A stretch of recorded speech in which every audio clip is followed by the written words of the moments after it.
Welcome, everybody, to the Shut Your Mouth Lounge, episode number 173. I am Alex. Addie is here. There's also Pink. Hey. Hello. Alright, so I'm going to be a little off my game Hey. with today's recording because Addie didn't do the old mix-up. I'm going to be a bit off my game today because I got almost no sleep, but hey, it's been a fucking hell of a week. It has. Whew. I also want to go ahead and say, if we do want to record Terraria after this, I will be skipping out on that, so that might just be an Addie and Pink session. Addie does all the building, and I just stand around wondering where we left off. Because the last time we did it, I left early, and you guys continued for like 2 hours or so. 2 hours to my knowledge, anyway. 2.5. Like we have recorded 2 sessions of Terraria, and both of them have been 5-hour sessions. Oh. As you can imagine, that's a lot of fun to sit through 3 times. Yeah, I remember we didn't get a whole lot done without you. Yeah. Last time when we were recording Terraria, I went off. I believe I went to eat, and I came back about 30 minutes later, and I checked the Discord. I was like, "Oh, they're still recording, I guess." And I could probably join, but I'd only be able to stick around for about 30 minutes. So I'll just let that be. I'll be honest, we some other things. We kept playing for 5 hours because I was still expecting you to come back, and I was like, "Oh, if he comes back, I want to be here for." Yeah. we did unimaginable things like breaking the entire space-time continuum and summoning things we shouldn't have. Oh no! Is the city still intact? For now. Well, okay. It's definitely going to be different from last time you saw it. Yeah. At least it's not gone, though. Well, Pink, you remember the freaking whatever the city was called in BioShock Infinite? It's on the tip of my tongue, but I wanted to call Rapture. No, not Rapture. Rapture. That's the one. It. No, I know that Rapture's the one from BioShock 1 and 2. Yeah, I wanna call the flying city Concordia, but I don't think that's it. Let me check. BioShock. Is it not Columbia? It is Columbia. I'm pretty sure. Yes, it is. There's a Columbia in South Carolina. But yes, so I Columbia new city for now because it was necessary so that we can have cars. The JoJo character. We have cars? Yes, he's in space waiting for us. Why do you keep lying to Pink, Addie? Like, you're just gonna get him excited for something that's not cars. I mean, he doesn't even know who Cars is, so... Well, no, he's not talking... He didn't hear you say JoJo character, and even if you did say that, he wouldn't know what the fuck you're talking about. He still thinks you're talking about the actual fucking vehicles. Or the band. Or the band. I mean, the guy is named after the band, so... Hey. Right. That doesn't matter. JoJo just does that. JoJo's... Iraqi just does that at seemingly complete fucking random. Yeah, he does. Sometimes he gets lucky and things overlap enough for it to make sense, but sometimes not really, no.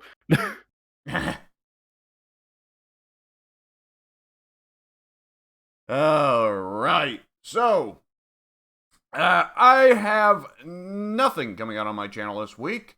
The Warhammer 2 DLC that I was expecting to come, like, within a week or two, it was confirmed it's actually not coming out for another couple months. So they're actually going to do the final DLC for Warhammer 2 during the marketing cycle for Warhammer 3, which is weird, but I guess it's an interesting choice. Right. Interesting. So, yeah, what I said ahead of time was, as long as I've got so much class work, I'm probably not going to be doing anything for the channel unless there's a Warhammer 2 DLC or something like that. And there's not, so nothing coming out on the channel. And Pink, no, Addie, what's coming out on your channel this week? I'm actually doing it in reverse order this week. What the hell? Yeah. I More of said I Ghost got of no Tsushima. sleep. More of the Ghost of Tsushima series is still not over yet. Okay. Anything else? No, that's it. Pink, what's coming on your channel? I have not recorded anything. I have not planned anything. So, to my knowledge, at this moment, I've got nothing coming out. All right. And It's gonna be like that one nightmare I had like a couple of months back. You're just gonna wake up one day and you just upload an animation that's shitting on you. Yeah, don't ask why that happened in my nightmare. It just kind of did. okay, I won't. All right, let's see. Now, what's going up on the group channel is, let's see. Oh boy, we have run out of our backlog. Yes. It is Smite teaching Goku more ropes on Monday, April 12th. On Friday, April 16th, though, we will be uploading. Guess what? Smite! Who? Oh boy. All That's so right. much Smite. Yeah. And then it's just gonna switch to Terraria. Yeah.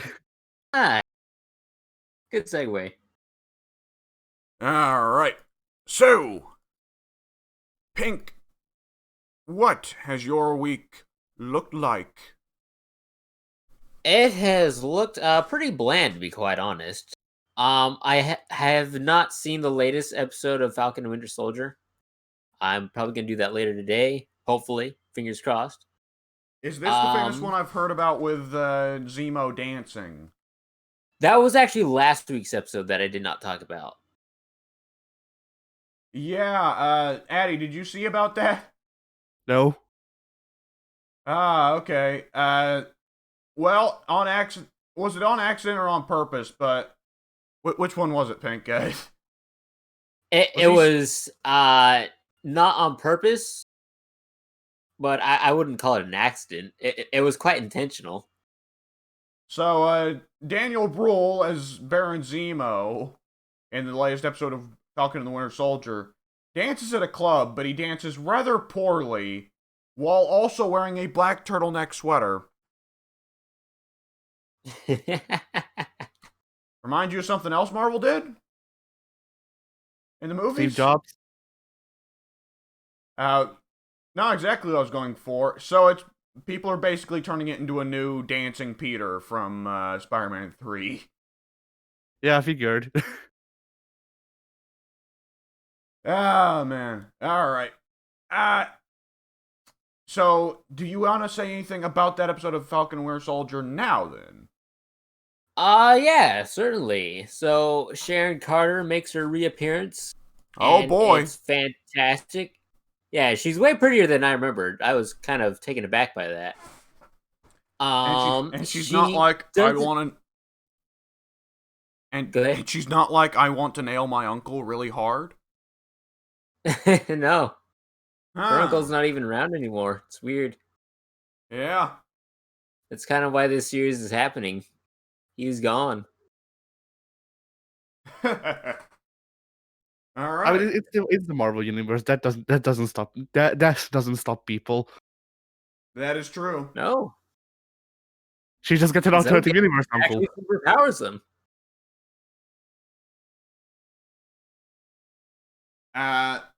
So what do they even bring her back for? Because she was never really important other than just being, well, at the current moment, we don't think we'll be able to get Steve and Peggy back together, so just bring in her niece. Right. So at the current moment, it kind of picks off where we left her back all the way in Civil War, like 6 years ago. Oh, joy. So yeah, so everyone else they kind of got put under house arrest or on some sort of watch list or something or whatnot. Sharon is has been a fugitive for the past however long it's been, and she's just been chilling in Madripoor, kind of making her own living down there. Do they by chance still call it Madripoor? It is still Madripoor. That was probably the biggest news from last week's episode, and is that Madripoor now is officially canon in the MCU, which I believe that is a big takeaway from the X-Men universe, if I'm correct. I think that's where I it think it's kind of debuted. involved with all of it. But yeah, that is where Logan spent his time as Patch. Yes. I don't know if it was officially created in an X-Men run, but it's definitely got very heavy ties to the X-Men. So that's the big thing that should have had everyone freaking out last week. My thing is that I thought that they probably would have taken some offense to the most noticeable Southeast Asian nation in the Marvel Universe. The one they always use for it is called Madripoor. Yeah, you're not wrong. That makes sense. Like I don't know who came up with Madripoor, but I always figured they were doing it as a joke of saying, "Ha ha!" Like Southeast Asian countries are impoverished because it was the '90s at the latest, you know. Right. Yeah. Like actually, you know what? I'm gonna go ahead and look up who wrote Madripoor for the first time because I'm curious now. Marvel Madripoor. So let's see. Well, the thing is, Singapore's right next to it, canonically. Yeah, but it's not spelled the same way as Singapore. Very true. It's not Pore. It's Poor. Right. Okay, it first appeared in New Mutants. It was created by Chris Claremont. Okay, that's what I thought. I don't think Chris Claremont would be the one to kind of make fun of impoverished countries. So No. with Claremont, I'm willing to believe it's an accident, but like I'd still say it's something that I wouldn't expect Modern Marvel to keep. I'd expect them to change the name at least a little bit, just because in Change this, it to the Singapore spelling. Pore. I mean that would make more sense. You know, Yeah. the weirdest part of Madripoor to me is that every time they talk about it in the comics, Med and Poor are in bold letters, while Raw isn't. I mean, I'm not saying that it's something bad or something they should have fixed, because again, I think it's something innocent. But it just surprised me with Marvel generally being the company that tries to play it safe with that Not kind of thing. step on eggshells, yeah. Yeah, and how they have changed a lot of characters and stories to fit that, you know?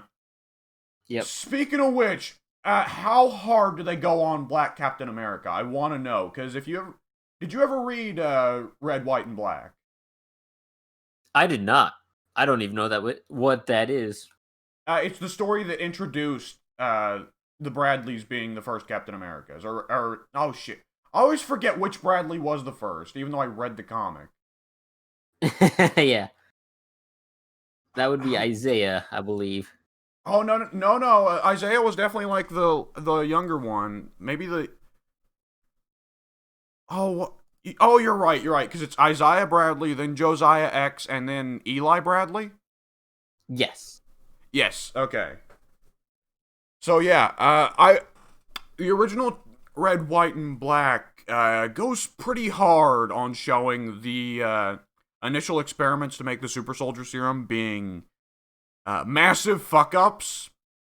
One person, the super soldier serum inflates his muscles so hard that his skin explodes. That sounds painful. Yeah.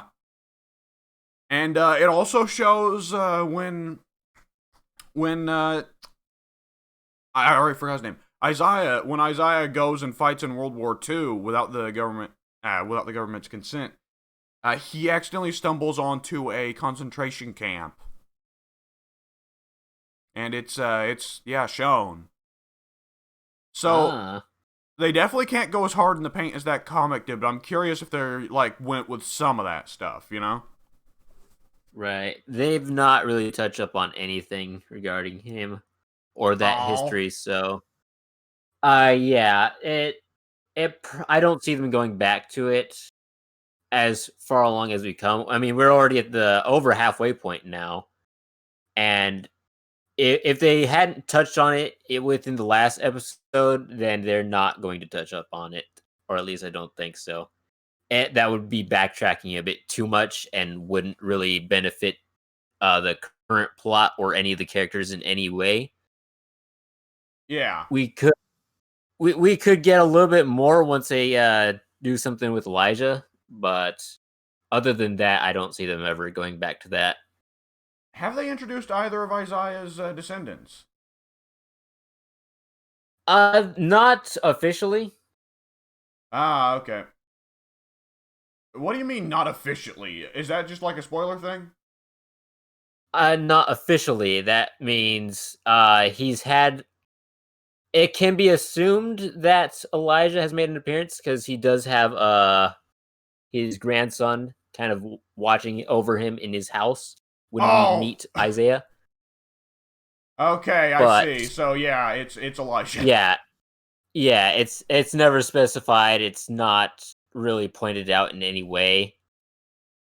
I mean, for all we know, Elijah could be recast as somebody entirely different. That's just some poor kid who had a shot and isn't going to make it to the big time. So unfortunate for him. But definitely, I would assume definitely in the works. I mean, we've said previously we can just flat out assume all the Young Avengers are on the way. Yeah, that's. It seems like they're setting it up between this and Hawkeye. Yep. All right. Anything else this week? Let me think. I played some Escapist 2 with my family. Oh And right, the prison game. Yeah. yeah, that game.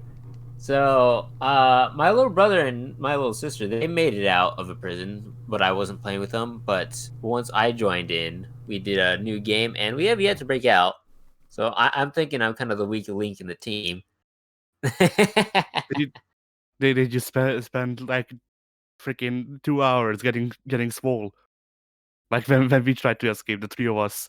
No, I've actually been trying to be the big brain of the group, so I can craft things. I'm going way But too meticulously because but I want to make sure I have all the materials so I can break holes and fix them up with fake holes and but whatnot. think you can have a big muscle in your head, and you can also have big muscles on your body, and then they can't stop you. This is very true.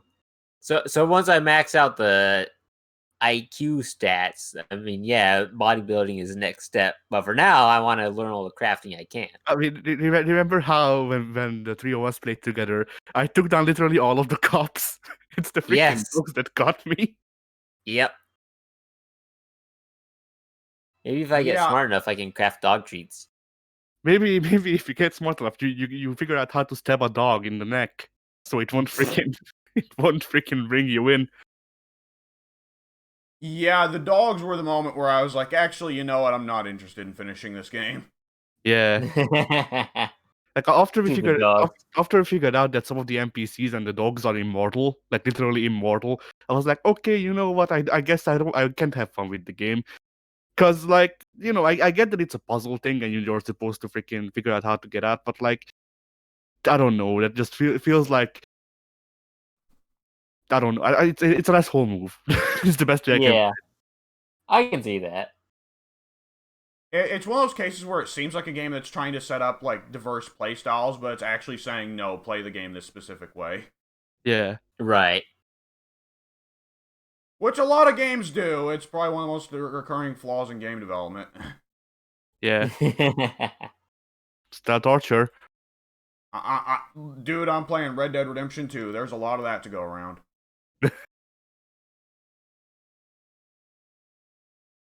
Oh boy. Alright. Uh, anything else, Pink? Anything else this week? Not really.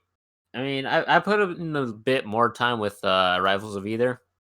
I was playing the other day. What's that character's name? Let me Google it real quick because I want to make sure I get it right. Doot. Actually, let me just go to my watch history. thinks he's watching combo mats for Rivals of Ether, so he can steal the combos. Yeah, so that if we ever get around to recording it, he can just go ahead and stomp our asses. Yeah. I mean, look, it's Where not is hard it's not hard to stomp my ass in that game because I played the guy with the freaking smoke set play. Heh. Yeah, that's what I was talking about. So, Forest Burn is the name. And I was trying to play with him the other day, and I was like, wow, this character feels like he really sucks. I must be playing him wrong. Let me search up a video, like go over to YouTube, type it in the search bar, how to play Forest Burn. Then one of the first results that pops up is the worst character in Rivals Either, Forest Burn. It's like, Nice. oh, so it's not just me. The answer is Yeah, you don't. The thing with for me, it seems like he requires a lot of big brain plays, by which I mean that he can teleport between, if I remember correctly, he can teleport between the smokestacks that you put down, but the smokestacks dissipate over time and shit like that. And it's just Right. he requires a lot of work for diminishing returns. So I still think The thing is, time was the the coolest. video I was watching the other day, it's like he's all work and no reward because he has no kill moves.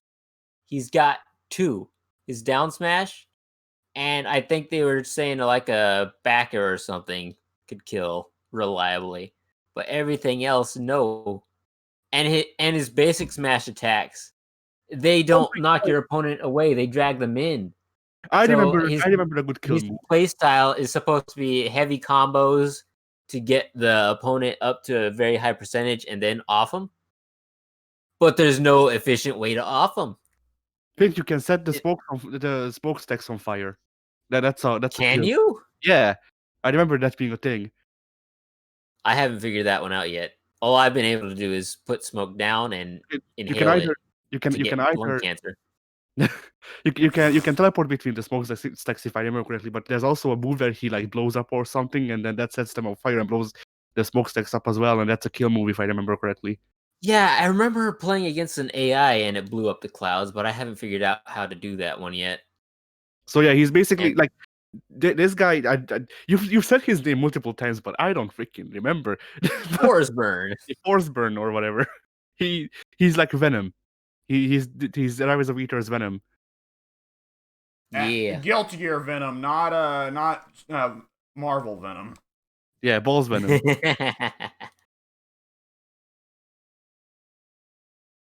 Despite Hair the Venom, bond not between him and Eddie. Hair Venom, not Symbiote Venom. I still refuse to believe that's hair. I know it is, but I don't want it to be. That's his eyes. Anyway, continuing. Oh god. Continue. Where do I continue from? That's all I had to say. Forsburn kind of sucks, and everyone seems to agree with that. And I haven't figured out how to play him. I'm probably not going to figure it out because there's about 7 other characters in the game that I'd rather play. So yeah, Forsburn will sit at the bottom of the deck. He's eternally benched. Never going to play him again. It's not happening. Outside of that. Outside of that, I don't know. There was a little bit of Smash Brothers, a little bit of Smite. They changed Isis's name to Iset in order to Step away from the Islamic State. Yeah, you can see why they changed it. You can understand that pretty well. So wait, that was I wasn't nifty. paying attention. Did you say that they changed Isis's name in Smite? Yeah, to Asset. Yes. Oh. Yep. Huh. But only in most places. There's still some places. I don't remember which ones. But people are posting on the Smite rate like, hey, the Asset's name not changed right now. What? Interesting. Boy, it turns out that the terrorist group did in fact win that naming exchange, didn't they? Yep. For now. We will not concede to the terrorists. Oh wait, never mind. We will concede to the terrorists. It's more of a concession to Twitch. True. I was going to actually say something controversial and then freaking lead up to it, but we live in a society, but I couldn't commit to it. I'm too much of a pussy bitch. But yeah.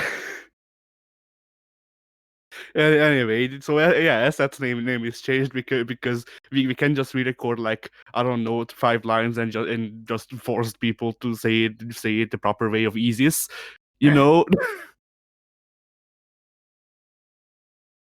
I mean, you can't really force the average Joe to do it, and no matter what, your average dumbass Joe is going to see it and be like, "Ah, ISIS."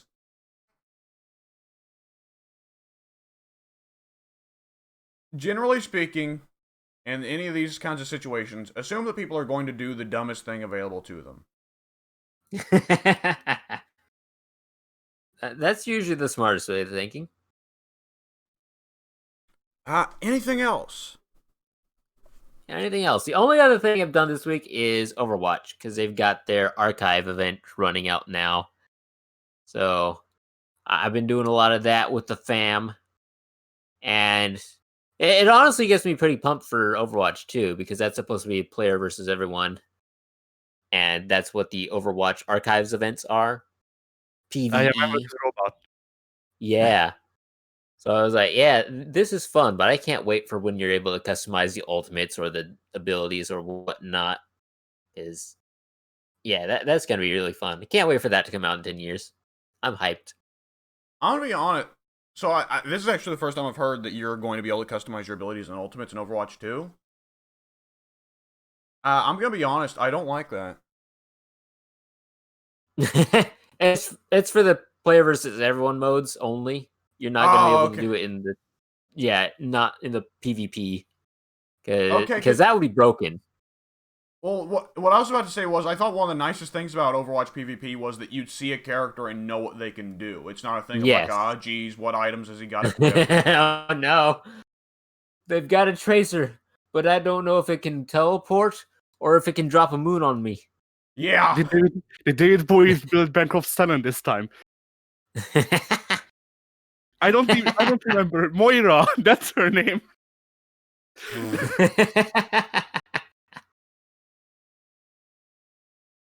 I finally got the David Bowie skin this year, after Moira having been released since like 2017. Jesus Christ. I got Yeah. that like one of the free weekends, I think. I know everyone I know. That's like one of the first they unlock, and I'm like, yeah, I'm over here, the massive David Bowie fan, and I've not gotten this chest in years. It really sucks, man. That's all I wanted. That's the only reason I ever played Moira. I was hoping for a good luck charm to get that skin, but no, it was You know, not to be. so sometimes I'm thinking like, oh, maybe I should actually buy Overwatch because hey, like it was fun to play with y'all and shit. And then I remember, all right, I don't miss Overwatch, I miss Junkrat. That's the only thing I miss from Overwatch. If you want to play Junkrat but more fun, just play Demo Man in TF2. I mean, if I want to play Junkrat, Smite gave me the freaking the good equivalent because Danzaburo is just Junkrat. Like if you wanna know why I started maining Danzaburo, it's not just because I freaking wanna fuck him. Shut up. But yeah, You're not wrong though. I do see the similarities between Junkrat and Danzaburo. I mean, the Danzaburo ult is literally just Junkrat's, but it has a toggle to make it home in. Yeah. Yeah, there was definitely a period of time after Overwatch's release where everyone was like, quickly, copy them. I just wish Danzaburo was less about the sake and more about the explosions, like Junkrat. Heh. Look, I like Pyromaniacs. I guess. What? Pyromania is fun. Yeah. I mean, I'd set more shit on fire if I wasn't afraid of fire, you know? I'd set things on fire if there weren't consequences. Yeah, basically.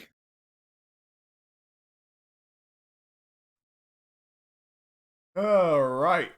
And Anything else? that concludes my week. There was nothing else to my knowledge.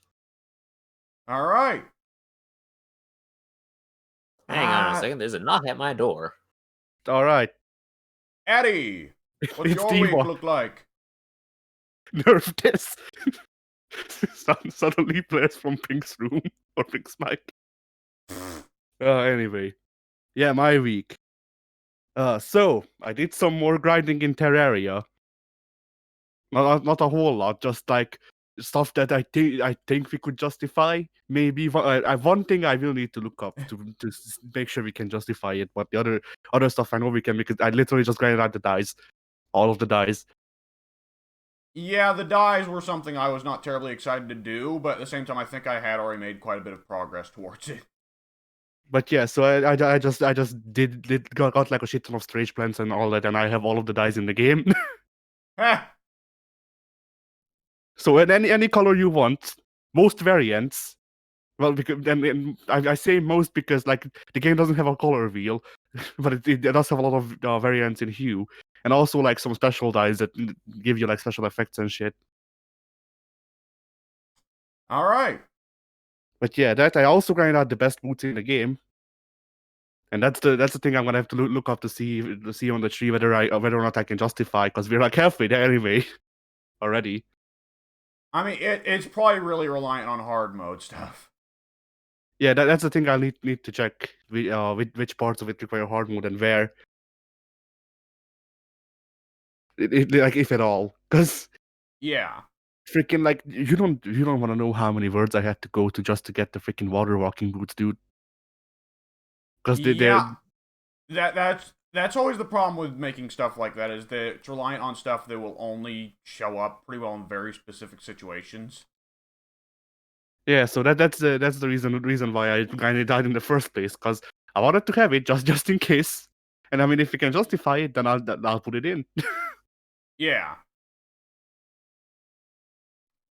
And then I think that's actually all I did in Terraria, because it wasn't really all like anything big. It was just a lot of make a world, go to the ocean, look around the chest, be said that you didn't get the water walking boots, delete the world and get a new one, and then repeat.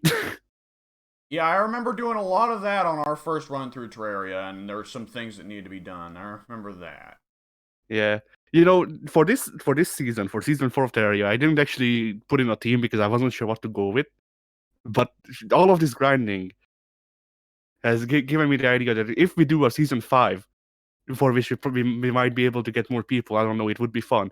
But if we ever do a season 5, we need to make it like a hardcore world with like either hard or straight up hardcore characters that die when you die, get deleted. Oh, And then just for that season, the theme is the freaking pain song from Cyberpunk. Like I just noticed. Because for that one, I am not giving us shit. There will be no like I will spawn in freaking vanity items, and that's it. Like I just set up like a side world with like a set of freaking like outfits, so we can look the same more or less, and then just freaking that's it. yeah. Oh, what was I going to say? I actually forgot what was the third season of Terraria? I don't remember. I'll take down the Moon Lord. What was the second season then? Vault. Season 1 was the city state. The second season was the Vault. Third one was the take down the Moon Lord. This is the fourth one. Why was there a seasonal divide between season 1 and 2? We didn't stop playing between those. We didn't stop playing, but there was a big freaking big narrative thing, so I figured it fits.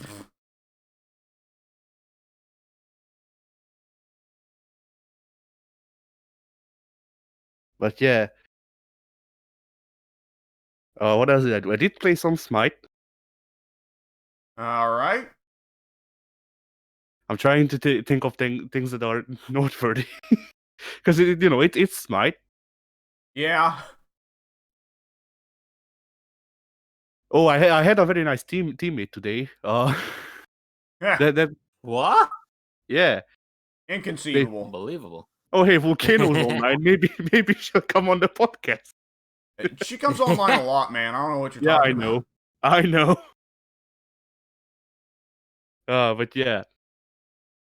So that I like for the first time in however long we've been playing Smite overall, because like I could say like I don't know 3 years, because technically it's been 3 years, but we haven't been actively playing Smite for 3 years. We've been playing Smite for like more like half a year overall. But yeah, so like however long we've been playing, this is the first time I've actually had a teammate just go AFK in the middle of a match, like around right after the start. And the dude didn't get DC'd or anything. He legitimately freaking was farming bot matches. Ah! The heck? And I don't get it. Like, if you do it in an actual match, you're an asshole. Fuck you, seriously. But like, why would you farm bot matches? How can you not be ours so much to not beat up on the freaking easy bots that everybody queues up with? Like, I don't like freaking playing against the easy bots, but I have to because no one queues up against normal AI because I don't know, they're scared or something.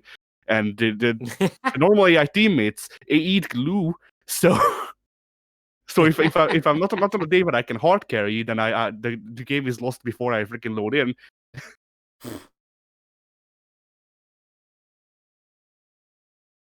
And I yeah, mean, that's it may be because people would get less pissed about doing that for bot matches, you know? but there's no returns for winning a freaking an easy versus AI match. You get 6 renown and a worshipper. So like, unless you plan on farming bots for the next 3 years, I don't really think it's a thing that really pays off. Why are you playing them then? Because I want to warm up before I go into freaking into normal matches. Because if I can't hold my own against the AI, then I probably won't be able to actually provide support in the normal game. You say that as if, like, the ELO provides any consistent ability to gauge your skill. I mean, yeah, but people are assholes, and I don't like. I want to know for sure that they're just being assholes. I guess. See, I would just assume they're being assholes because I know it's Smite. Now, sometimes people have a point because like there was a match against Well, even if they people. have a point, they should shut up. Yeah. Like, you're not going to teach someone just by saying, "You rock, cancel that. You rock, cancel that." Although that guy actually typed shit out. I mean, it wasn't actually like constructive shit, but he actually typed shit out because there was this moment where my entire team dove on the enemy team while I was laning, and they died, and obviously that's just my fault because I was the only one live. Yeah. See, you can't listen to pub lobbies at all. Yeah. And it's like that's a thing where I can see why you would be angry, and I see your point. At the same time, you're not really in the right, but like I don't even see his point. It's like seeing the point of somebody who mugged somebody for, drug money. Like, technically speaking, he did have a motivation, that's correct, but even his motivation was fucking stupid. You committed suicide and blamed me for not catching you in midair. Thanks. I mean, I don't know. For me, the thing is like I like maybe I could have had because I was Scylla, and you know Scylla. But at the same time, after that, I did get like five ults popped on me, and I died in half a second. So maybe not. Yeah. I do love when the entire team wastes its ults on one person, though. That always feels great. Yeah. Like, you could have actually done something with that, but you decided not to. I mean, have you truly lived until you get stuck in an ambush ult while Bellona is doing her flag pushing, while Ares is pulling you, while Poseidon? Yeah. Just Poseidon. I don't even need to explain what he's doing. Well, it's the same thing Poseidon does every team fight. Yeah, I mean it's the only thing Poseidon does. It's his only ability. They've removed his 1, 2, and 3. He only has his 4 left. Yeah. Poseidon has been freaking like given an ultimatum. He can lose all of his moves, but his form will be buffed so that the freaking cooldown is 2 seconds. Yeah. They should just replace his name on character select with Kraken. Kraken, yeah. Kraken and the bearded asshole. Yes. But yeah, so Smite. Although it was nice the match before that. I did actually play Uller because I don't like playing Danzaburo because I assume that people see that I'm rep 6 and they're like, oh, he'll know what he's doing, and then I die. But I did actually go Uller in a match that required a hunter, and I still fed a small bit, and then I started doing freaking trick shots because I played Uller for all of the time that I played Smite beforehand, so Yeah. that was cool. Then the enemy team started 1v5ing me, and they couldn't kill me because I know how to run.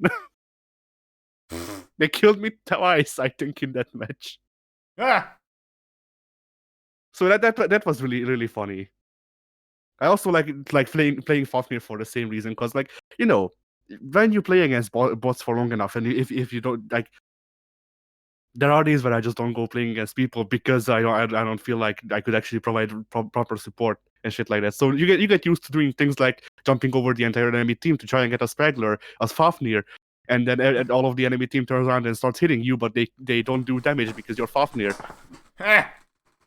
And so you get used to doing bad stuff like that. And I did that in an actual game against people, and the enemy team turned around, and I didn't expect that, but it worked out because it worked out because we had 2 assassins with their ults up, and yeah, they had a bad time. The Smite has some funny moments like that. And then what else?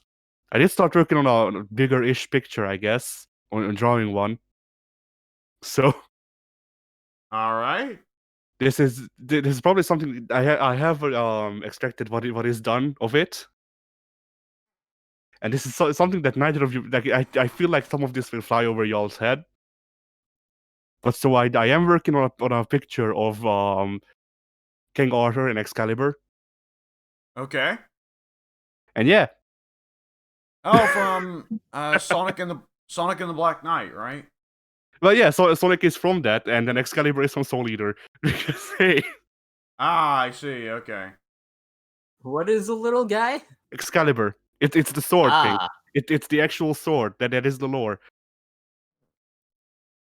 wait, But he's yeah, a sword as well?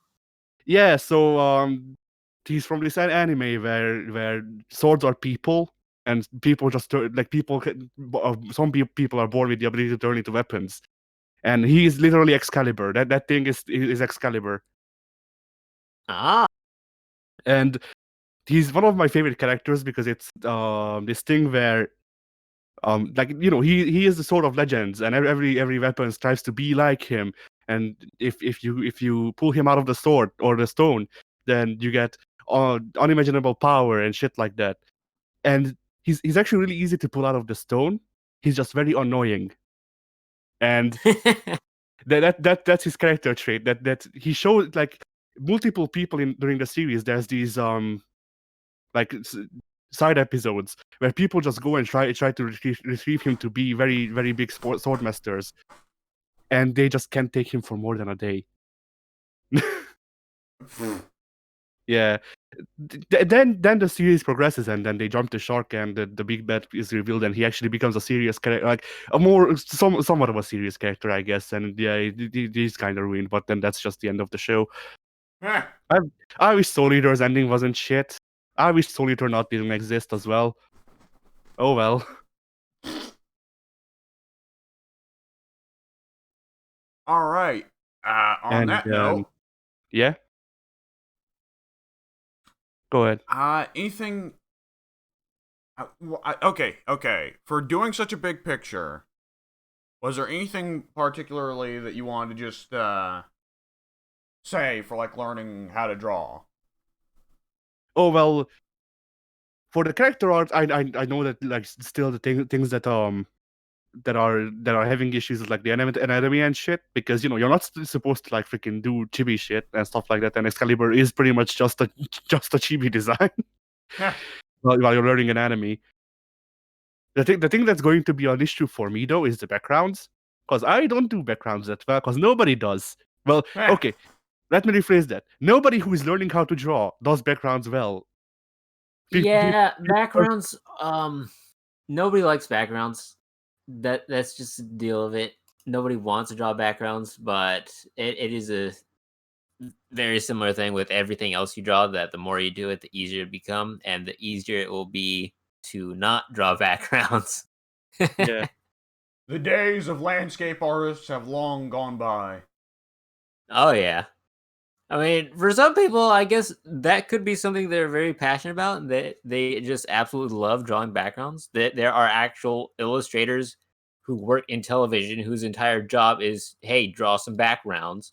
So yeah, I imagine those people enjoy getting paid. So Yeah. it must be pretty good for them. But and most people, backgrounds are the boring part of art that they just don't want to do. And I concur because I don't like doing backgrounds like at all. If I can get away without going with backgrounds, I will do so. But it is something that it's fun to learn and figure out. All But right. yeah, Perspective, though, perspective is it's a beast, and I don't like it. yeah. So yeah, for like this picture, for the full thing, like I already have like I have the idea. I sketched out the idea for the most part. The thing that's gonna be hard for me though is actually trying to paint it, because I could try drawing like trees and shit, but that's gonna look like ass.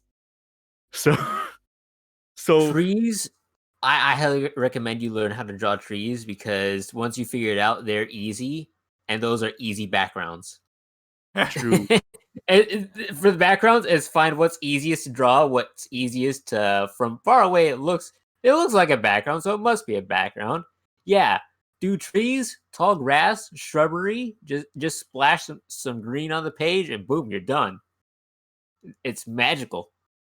But yeah, so I'm gonna need to figure out how exactly I want to actually like draw things of the background, like the trees and the shrubbery and shit like that. Because like on one hand, I kind of want to do stuff with hard lines because that's how I do character art. So if I do it another way, that will be a clash of styles. At the same time, it would be so much easier to actually just like make the freaking make the drawing but act like it's paint, and then just do things with shading, like you do with Yeah, paint. I recommend just experimenting with whatever you feel like you want to do, and if it doesn't look right to you, you can always do it another way. But I would just say whatever you want to do, just throw it at the wall and see what sticks, what looks best to you, what doesn't look great, what needs to be changed, etc. It's all art is kind of throwing ideas on a sheet of paper and seeing what works for you. And then what else did I do? Well, I did do the Kirby that y'all saw. Yes. That was my first thing of, because I watched a video of on a professional like animation studio and how they do stuff, and I noticed that they don't give a shit about the lines being pixels, which is something that pisses me off, but makes my life a lot easier.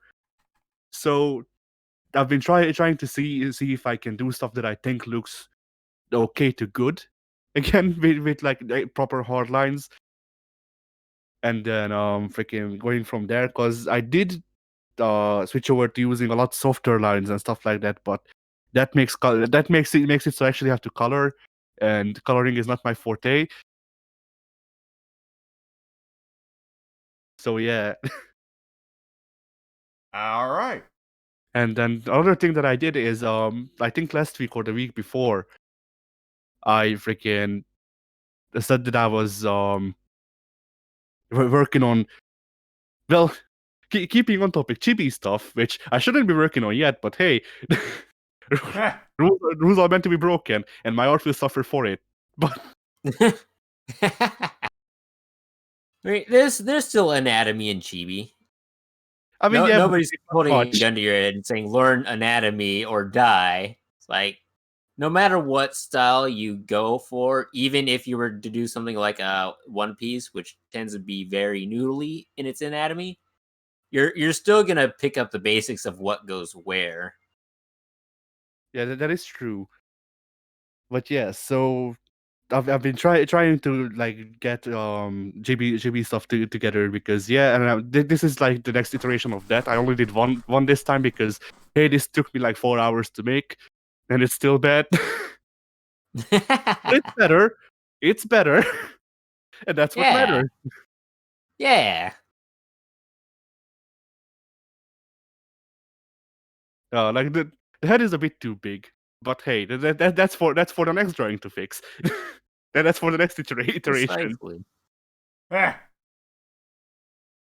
Oh, anyway.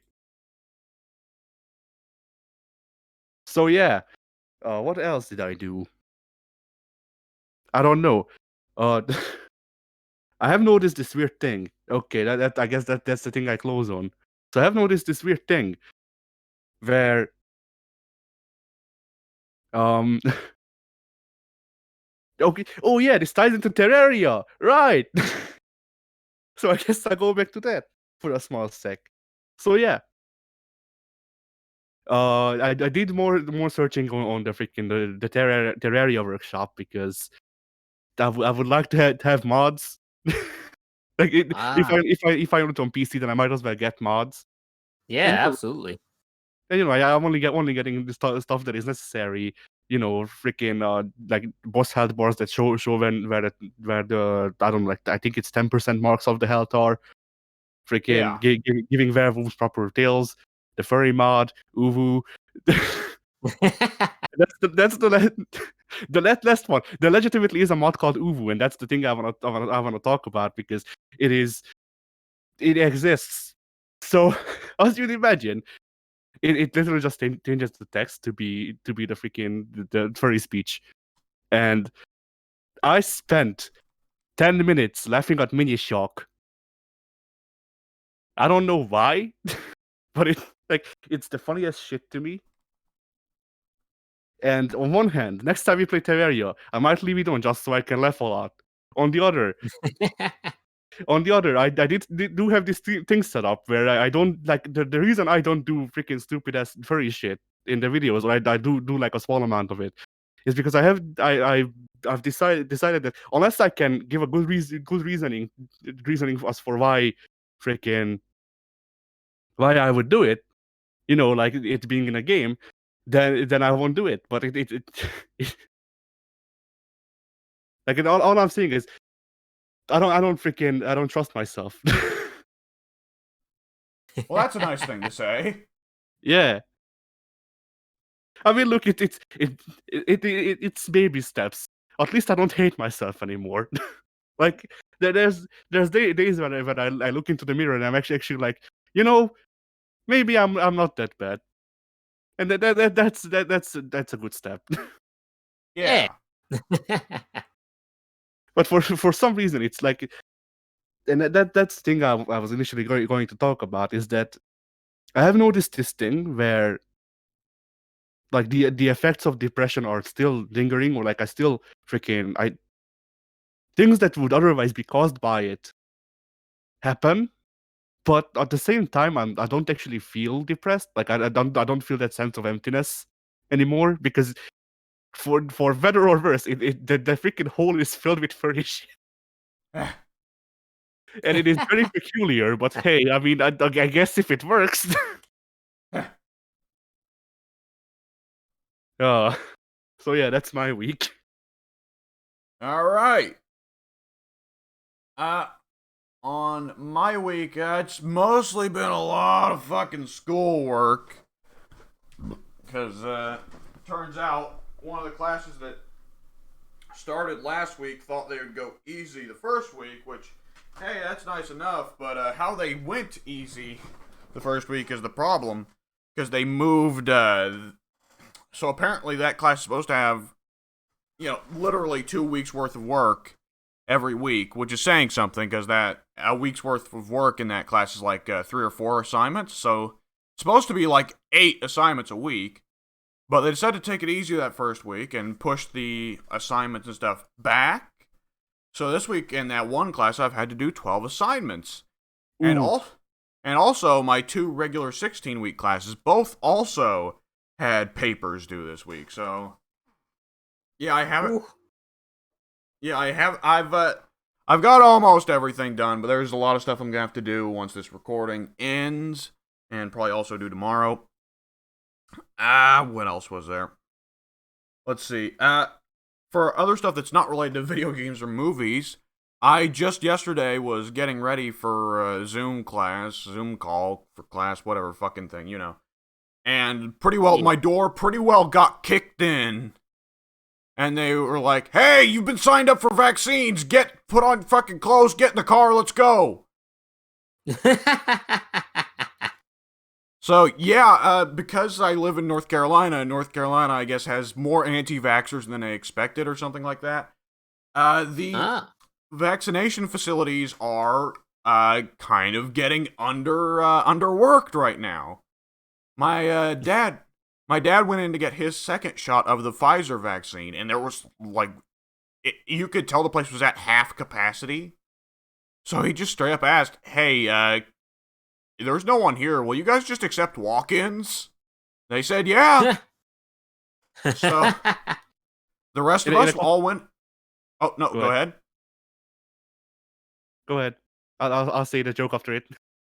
So the rest of the family, all of us, just went ahead and got the first shot of the Pfizer vaccine.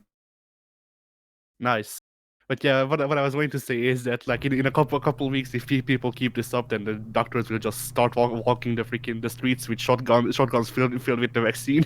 Yeah.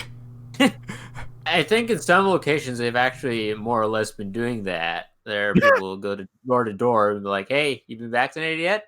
Would you like to be?" Have you heard about the new Lord and Savior vaccine? Yeah, that's what I thought it was. on TV, it's like, yeah, people are going to door and they're making sure people are getting vaccinated, especially in the lower income communities and whatnot. Like, that sounds a lot like door-to-door preachers or whatever. Yeah, man, the witnesses got really aggressive. They're giving people drugs now. Inject him with the spirit. Yeah. inject them with red wine. Yeah. And little bits of bread sprinkled in. Yeah. The little wafers they give out at communion. Yeah. Yeah. No. The flatbread. The witnesses give out flatbread. Oh man. But yeah, so. My mom also got shot with a vaccine. Okay, I was about to say. Yeah, I said that I remembered. Oh, right, English, like because of how English works, that has multiple meanings. Yeah. There's a difference between a shot and just shot. Yeah. Because like at this point, I'm at the point with speaking English where I like, not only do I not translate shit in my head. Not only do I not think about it, or not only do I think about stuff in English first, I don't think about anything. I just imagine emotions, and then English words come out. So, yeah. I think it was I'm like barely at that point with English. You cut out on my end. I said I'm barely at that point with English. Yeah. A couple of years ago, my dad was like, "Hey, what are you yelling about in your sleep?"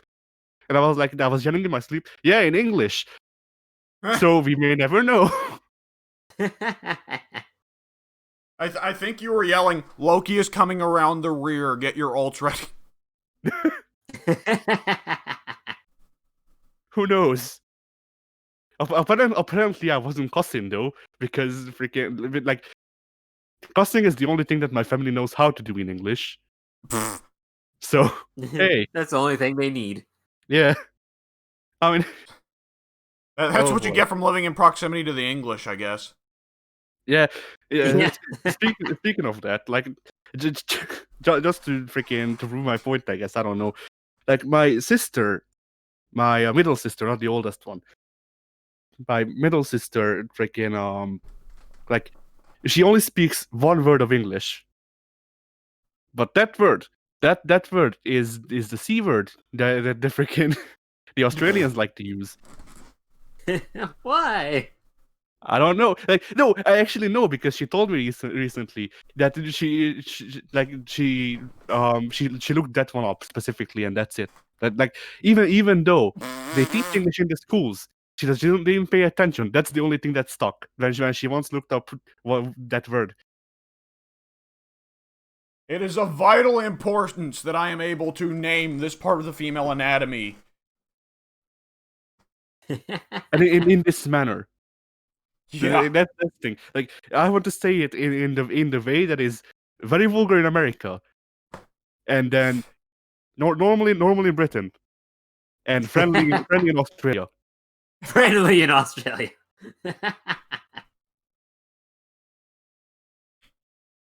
But yeah, I mean, are you really Australian if every third word of your sentence isn't that? No. It's in the freaking the immigration test. No, like during the test. What's During the the test. secret word? No. Like during the immigration process, the freaking person testing you just has like one of those checklists. But instead of like checking shit, they're actually like noting the amount of times you said it, and if you cross a certain threshold, then you get accepted. Yeah.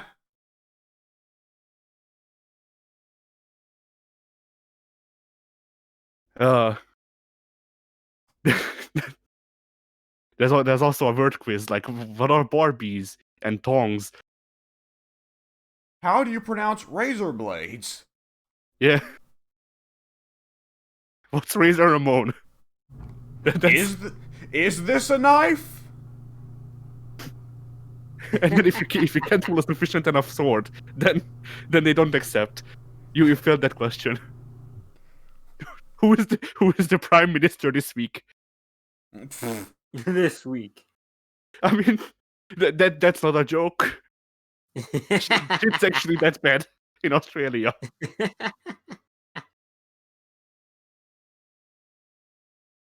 Like I'm pretty sure that like oh bloody hell! Actually I'm not sure of anything, but if I remember correctly, the freaking like the last guy was able to be prime minister for 4 whole months before resigning. Oof. So yeah, Australia. Anyway, W continue. Yeah. So, right. I guess I should probably. Okay.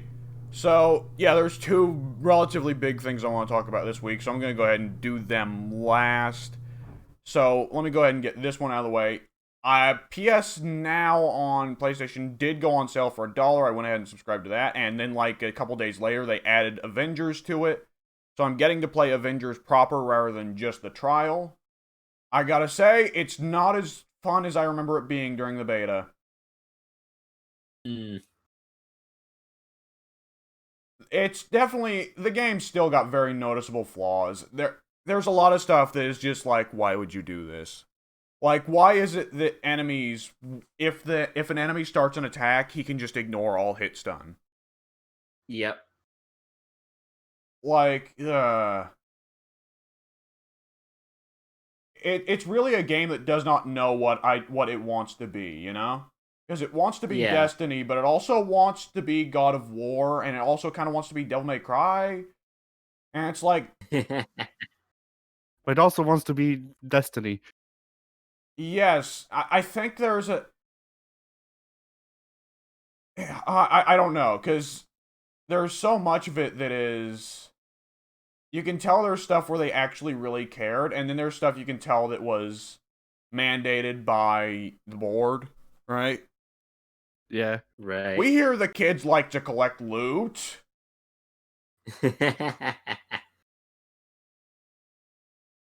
What are the kids into these days? Lands that are on the borders?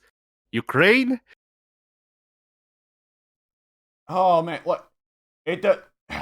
It doesn't even feel like it's trying to be Borderlands, because Borderlands at least has massive gameplay changes from all the gear.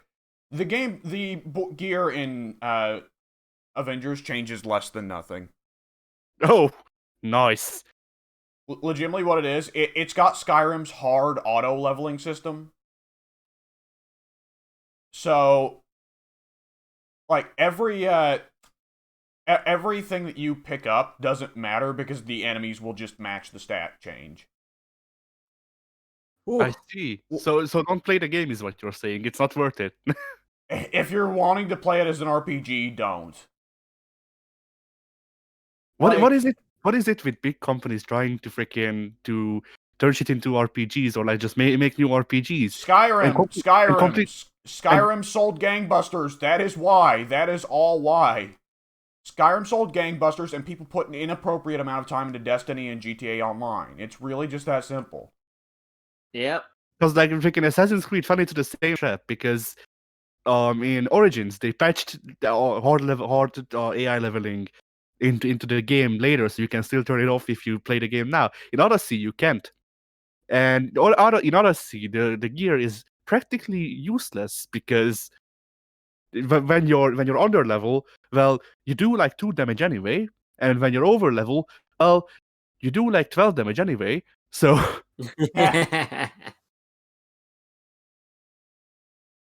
like it's really just like, okay, like what's a good term for this? The other day I saw a quote from Video Game Donkey, right? That great font of wisdom that he is. And he said that he has a problem with games like Skyrim, Animal Crossing, Pokemon, which is that they have very shallow gameplay. There's no depth, not really much for the player to learn, but it's stretched over 60 to 100 hours. And it's a game where you learn everything you pretty well can learn about playing the game properly in the first 2 hours, but then play the game for another 98 hours anyways. On one hand, I agree with him on Pokemon and Skyrim. I don't know if I'd agree with Animal Crossing, but then in part I haven't actually played. I played Animal Crossing on the Nintendo 64 in Japanese, so my experience is not really telling about how Animal Crossing actually is now. Yeah. But it's still worth noting, because I think that part of this thing is that they're just trying to make it where someone who doesn't play video games, or at least is really shit at them, can pick the game up and instantly be like, I am amazing at this, right? Because the actual like task of learning the game is not dependent on player skill or ability to learn, but rather just the ability to do mission, get strength upgrade, right? Yeah. Right. Flowchart. Like, yeah, Skinner box, definitely Skinner box. But like specifically like Skyrim, you won't feel like you're shit at the game as long as you do steps in the right order, so you're always picking up like, oh, iron armor, glass armor, or a chalcum armor, right? Yeah, I played Skyrim for approximately. What the hell, brain? But yeah, from approximately like half an hour, from what I remember, and I certainly didn't think that I was shit at the game. Just that the game is shit. You know. That's correct.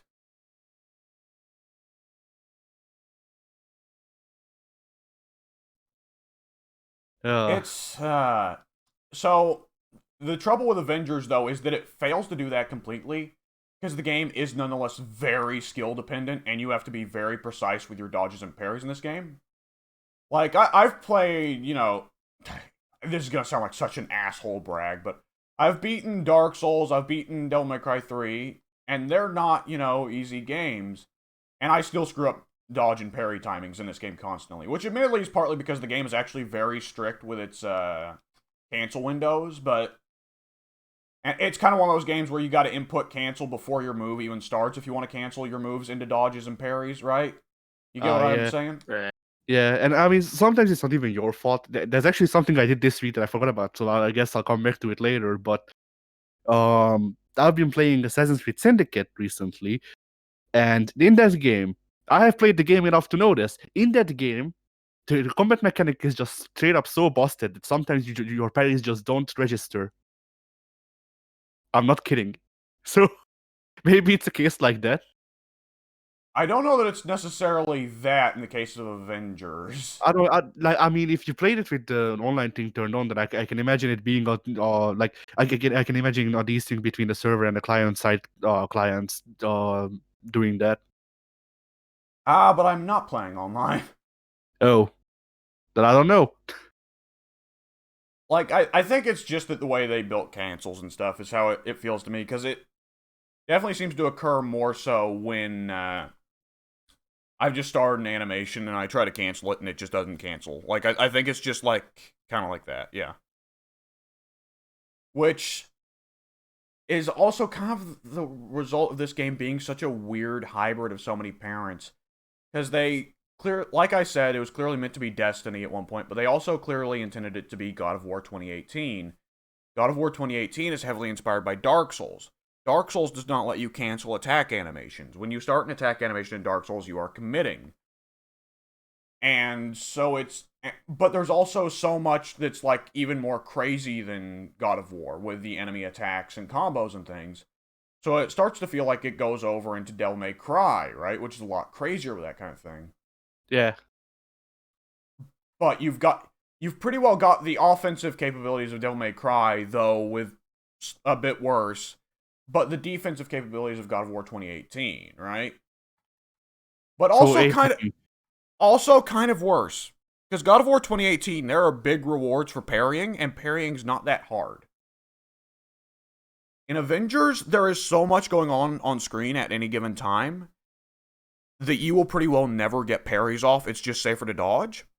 The overwhelming majority of enemies have unblockable attacks that you can't parry anyway, so there's no real point to learning parrying.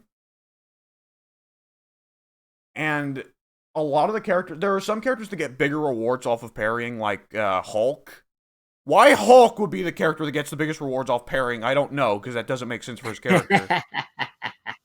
But like Hulk, if Hulk gets a successful parry, he roars and knocks back everyone around him. If Miss Marvel gets a parry, she just slips out of the way and then can do the rear view to the enemy who she parried, but only him. Ah, nice. Yeah. I'm imagining Hulk's parry, him throwing people around and yelling predictable. That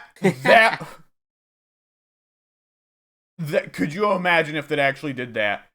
The other preferable one would be if he did the Hugo parry from Street Fighter 3.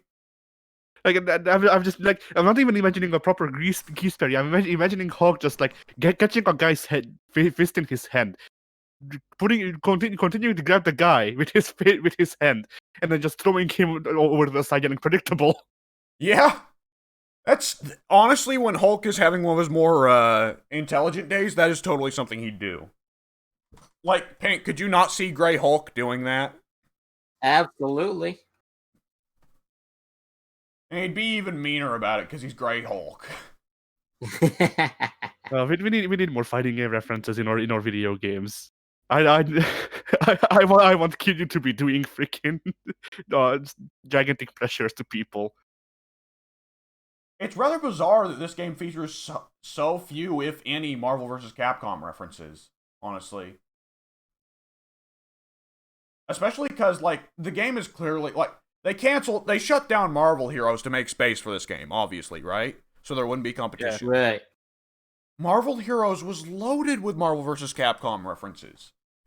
Dr. Doom in Marvel Heroes straight up had Foot Dive, and it was called Foot Dive. Nice. It was one of my favorite things to do in that game.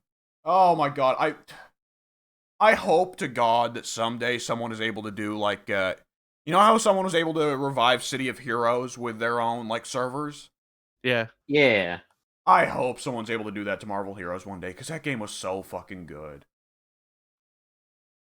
Oh, fuck. And instead we got this game, which is way higher budget, but the developers have no idea what the fuck they're doing. The marketers have no idea what the fuck they're doing. The people in charge of the microtransactions have no idea what the fuck they're doing.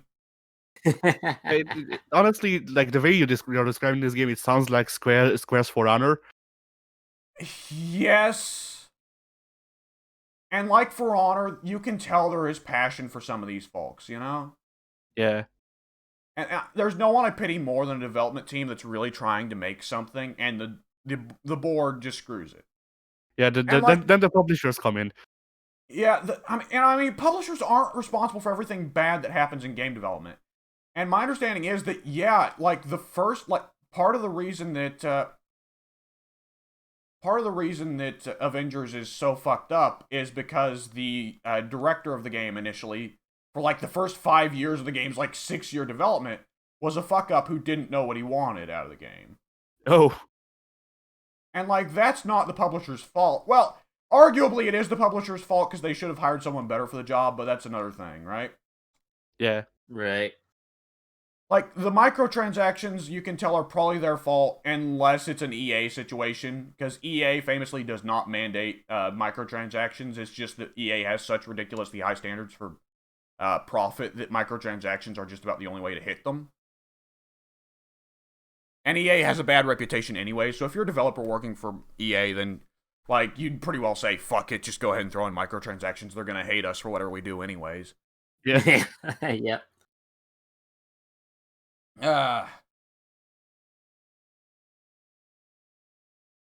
Oh man.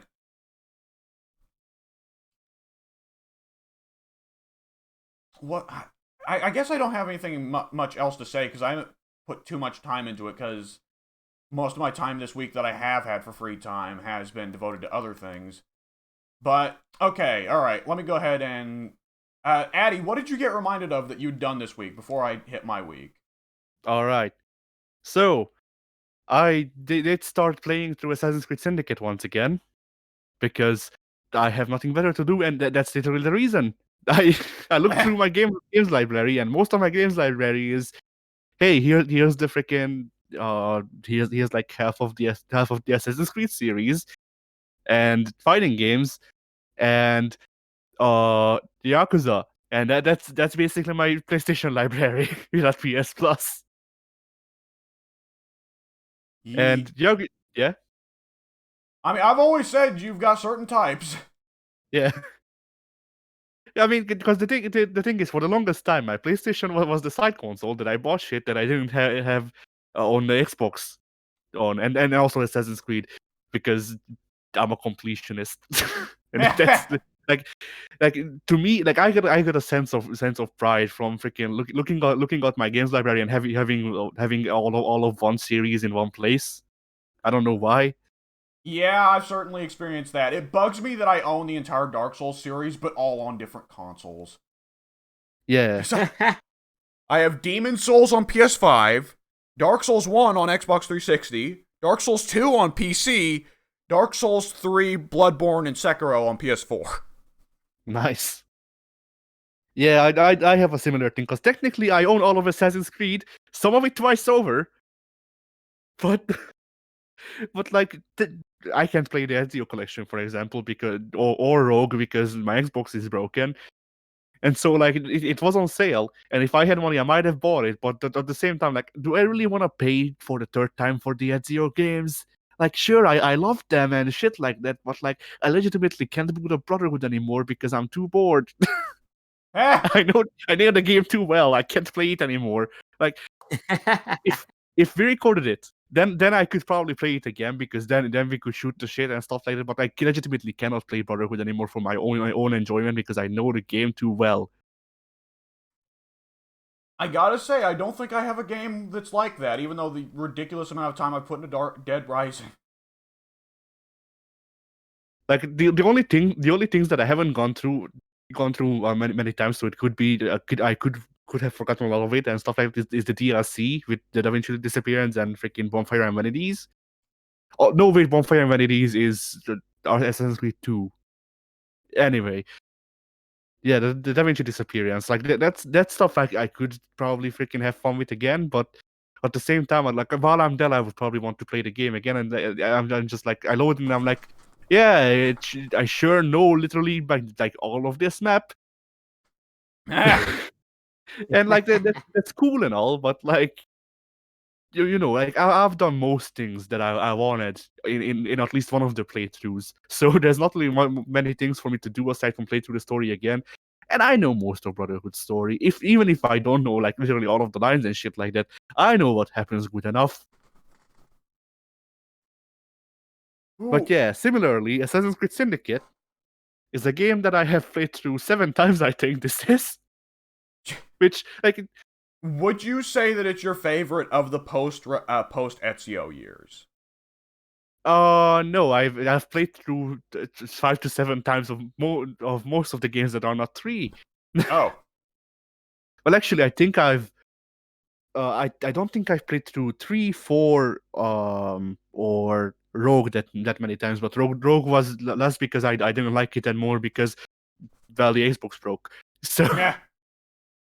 like Rogue is a Rogue. If I have to choose a game out of the Kenway trilogy, then I'll choose Rogue because it has a lot of cool stuff in it, and also the assassin killer outfit, and that shit's cool. I don't care.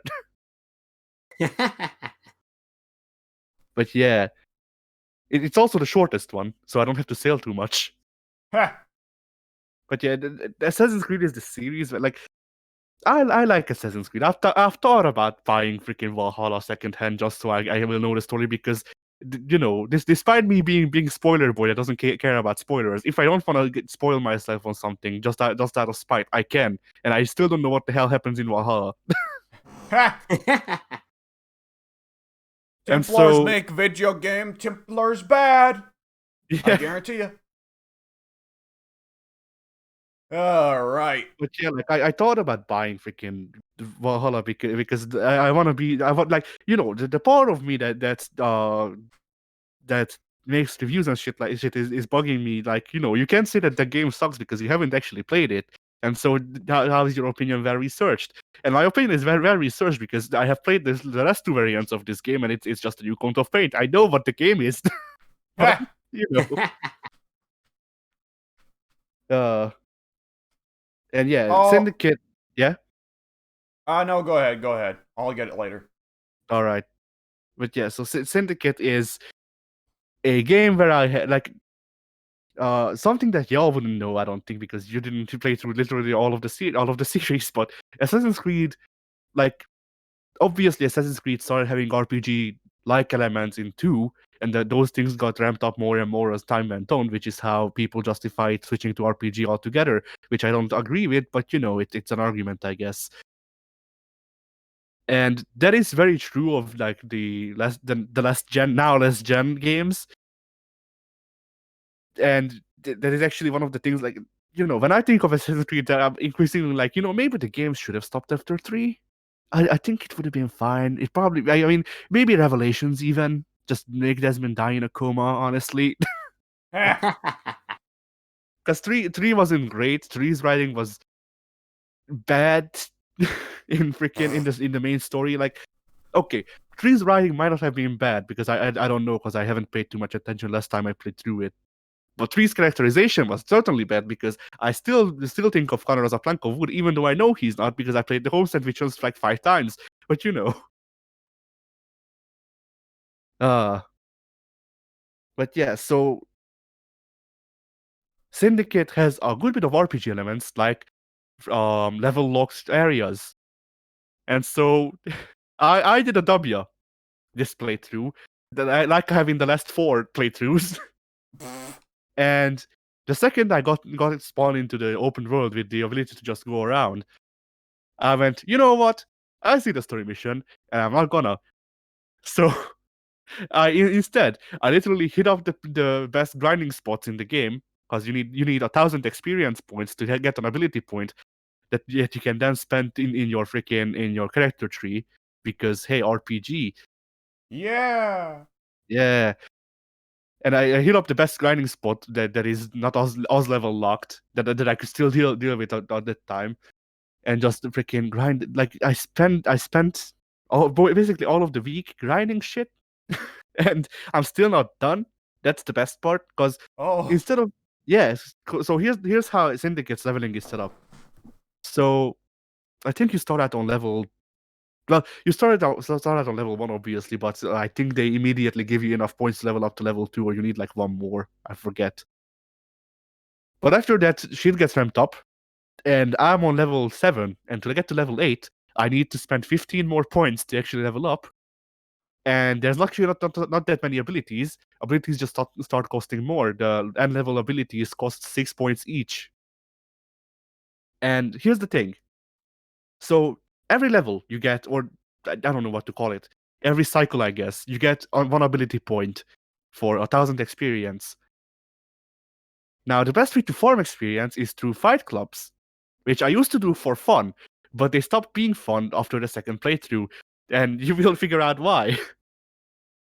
Okay. But yeah, so the best way to farm experience is fight clubs.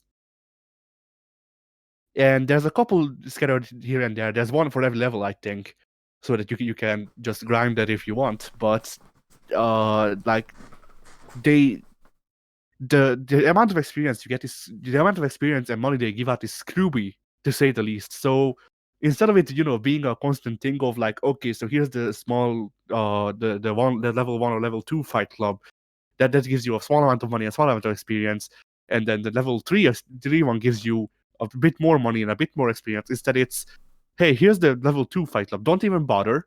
Here's the level 3 fight club. Here's the level 3 fight club. It gives you half an experience point and like 2,000 freaking pounds sterling. And then here's the level 4 one. Don't even bother. Like, if you fight it before the third one, then you can. But there's really no reason to bother because it's just harder enemies, but you still get as much experience points. And this just keeps repeating. Like, the only actual noticeable, proper, logical change in freaking the amount of experience and the amount of money you get is the last 2 fight clubs, where you go from getting 1 experience point and 4,000 pounds to getting 2 experience points and 6,000 pounds. So usually what I do in playthroughs, or what I did, because I was very, very not well in the head, I guess, I don't know, is I would level up myself up to level 5 and go to the level 9 freaking fight club. Now here's the thing. When there's that much of a level difference in the game, people kill you in one hit.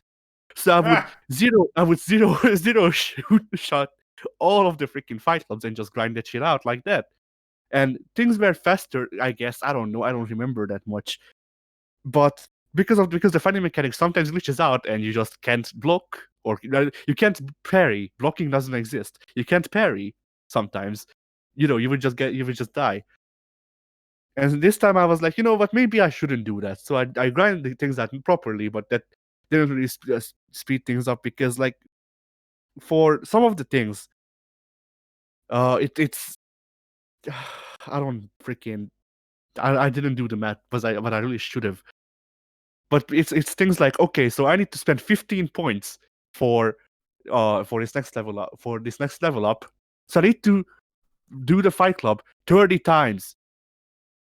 And one run consists of 5 to 7 waves from what I remember in the level 3 fight club. So that's 7 waves, 5 or 7 waves, 30 times. And one run through it takes, I don't know, like 15 minutes because of loading. Yeah. Ubisoft doesn't know how to RPG. So yeah, that's been a lot of fun. I've been freaking I've been going around harassing the freaking burrows because of this, because they give the same amount of experience. And the reason I'm not grinding out shit out with the higher level fight clubs is because they don't give more experience. And that's the thing I'm after. So I'm just locked going through the level 3 freaking thing continuously until I can go to the level 8 one and then to level 9 one. Because what is balance? Yeah. Oh, fuck. Yeah, Assassin's Creed Syndicate is a game where I do stuff, and constantly while I'm playing it, I'm like, I'm not having fun, but you know what would be fun? Recording it with you guys, because then I could I could, like, honestly, if we were to if we were to do a freaking full playthrough of the Assassin's Creed series, the whole series, I'd be down for it, just so I can freaking like do a freaking do like when we do the Sonic recordings and just have like 2-hour sessions where we do nothing but shit on the game, and then I can laugh at it. You know what I hate? Yeah. I hate that after all these years, Ted was actually right and Skyrim did ruin AAA Western gaming. Yeah. And darn him, this is all his fault, clearly. Todd was going to Ted for ideas. Ted was actually the lead game designer on Skyrim. We knew it all along. Yeah, he got put through the fucking bad business practices at Bethesda. That's why he hates the game so much. Yeah. He had to get crunk with Todd. What?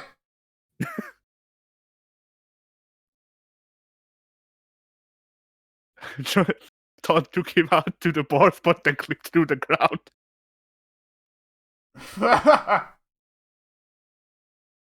Oh, no. Todd tried to pick up the pine bottle, but then flew into the air and through the freaking roof. Yeah. Ted is technically still employed at Bethesda because he never resigned and they never fired him. He just doesn't know where to go because the building keeps disappearing. For whatever reason, the loading zones at the doors of the building keep taking him to other places. It's weird. Yeah. He accidentally found God's developer room.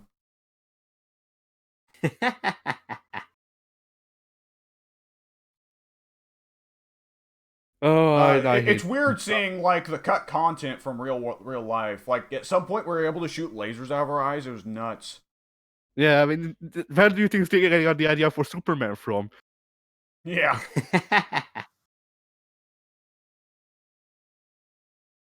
Okay, so I gotta get this out real quick before I forget about it. Yeah. There's a lot of nonsense game design decisions in this game. By far, the most nonsense has got to be that Thor, Ms. Marvel, and Captain America all have to spend meter to parry. Why? So the character whose main thing that everybody knows is that he carries a shield has to spend meter to parry. It makes perfect sense. Yeah, the shield is for looks, not for shield, obviously. This game makes no goddamn sense. And of course, we've got an enemy type that I've just now run into because I'm fucking trying to like actually talk about the game while it's playing it, because I want something to talk about on this podcast, as if I didn't have enough. I just ran into an enemy type that just his whole thing is that he's invincible until he does a string of attacks, which is the worst enemy design idea ever. It's like the number one sin of enemy design in video games. Enemy that is invincible until he does his attacks. Yes, I too like fighting the knife guy in freaking Batman Arkham. It wasn't the knife guy that did that, actually. Okay, I'm mixing them up. Maybe just Arkham Asylum. I can't remember. The knife guy becomes really generic by the time of the later Arkhams. He really just becomes an enemy with harder attacks to counter, and that's it. Yeah, all I remember is that in freaking Arkham Knight, I remember being really angry because there were 2 knife guys coming at me while there were 5 medics in the area and also 3 people with freaking electric sticks and 2 guys with a shield. And I was like, you know what? No. And then I left. I do not think so. Not today. I was like, maybe I'll actually play through Arkham Knight because hey, like the Batmobile parts are shit, but I can put up with it. I've played through Lord of the Fallen, I can live through this. And then the game was like, yo, collect all of the Riddler trophies, and then the game was deleted in approximately 2 minutes. Yeah. That is the hardest middle finger I've ever seen a game give to its players than Batman saying, collect all the Riddler trophies to see the true ending. Oh, God. Oh, another thing I should mention. It's actually a positive point for Avengers. So, they let you just skip the campaign entirely, all the story missions, and just go straight into playing, like, the generic RPG sessions with any of the 8 heroes that are in the game so far. I really appreciate that, because I did not want to play through the story. The story is pretty bad from what I remember. I saw a playthrough and it like they tried. They tried. Yeah. I mean, the thing with the story is that it's like 4 middle length missions, and the writing is arguable in quality. But one thing I'm really pissed about is when you start the game, the default costume for all characters is, well, not all characters, excuse me. The default costume for, let's see, Thor, Ms. Marvel, Iron Man, and Clint Hawkeye, all of them are just them wearing t-shirts and jeans. Triple H. Uh-huh. Heroic. Yeah, Hulk is still Hulk. You know, it's Hulk. You know, what can you do? But Captain America, Black Widow, and Kate Hawkeye are the only ones who start out wearing actual super suits. It's... Yeah, I mean, how as well where Tony and Clint gonna freaking have their no holds barred grudge match, not freaking Extreme Rules. Okay, so have you guys seen Hawkeye's classic comic book outfit in this game? Like the original Hawkeye outfit? I've not. Nope. Okay, I need to show you guys this, because it's an unlockable costume. Why anyone would go to the lengths of unlocking it, I'm not sure. Yeah, I was about to say, like, out of all the classic costumes, Hawkeye's one is not one I like. Oh, you're stupid. How dare you? And I don't like you. I prefer Bronin. Okay, get a load of this. Hang on. What? No. No. No. Look, I don't like the original costume, but this is not it. This is a disservice. What the hell?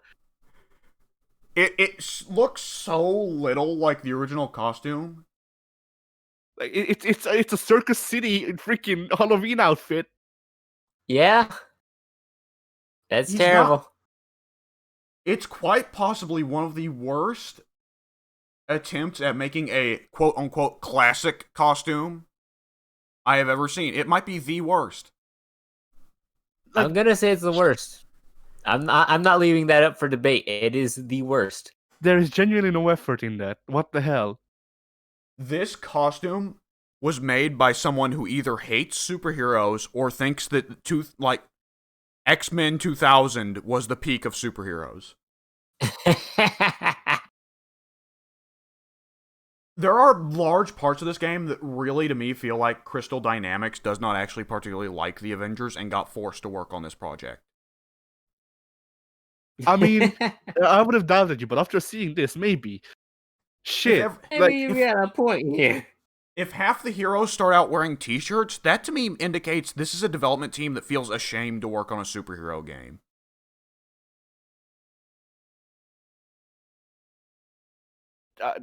I'm genuinely appalled at that. Like, once again, I don't even like the original costume, but like, how? Why? Like, this is not malicious compliance. This is not. I don't like the original costume, so I'm gonna make it freaking. I'm gonna put in that much effort. This is literally going out of their way to make it look bad. It's like, even if you ignore the original classic Hawkeye costume, it still looks terrible. Yeah, and I mean it's a closed jacket and freaking and skinny jeans. Oh, and I just looked over. I'm going through Hawkeye's costumes. The Ronin costume looks awesome! Hang on, let me get a picture of it, because it actually looks great. And now I'm pissed. Because one, they put a lot of love into. Okay, you gotta see this. It's actually an awesome Ronin costume. It's close to the original while still looking like kind of going for that armor look they want, because they're fucking stupid. Yeah, look, that like, does look awesome. That's an awesome Ronin costume. Yeah. like it's very close to the original, while still like they made it like they're trying to still go through for the MCU aesthetic, but rather than making Yeah. it look like fucking leather and metal plates on leather, they actually like were like, well, what if Ronin was designed like an actual like ninja or samurai armor? Yeah. Or well, Yeah, that's the real life Yeah. ninjas didn't wear black suit, black bodysuits, but you know what I mean. You know what I mean? yeah, the stage They hands were on naked. the stage hands on the Kabuki theater Yeah. outfit.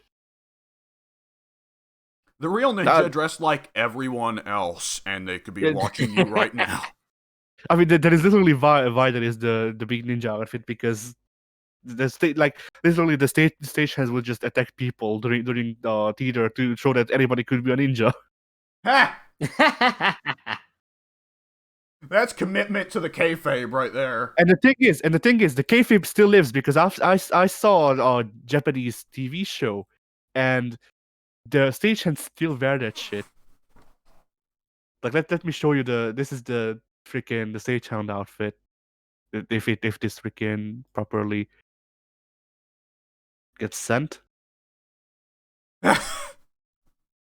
So like you can see you can see where you take a small amount of adjustments and you get to the ninja outfit.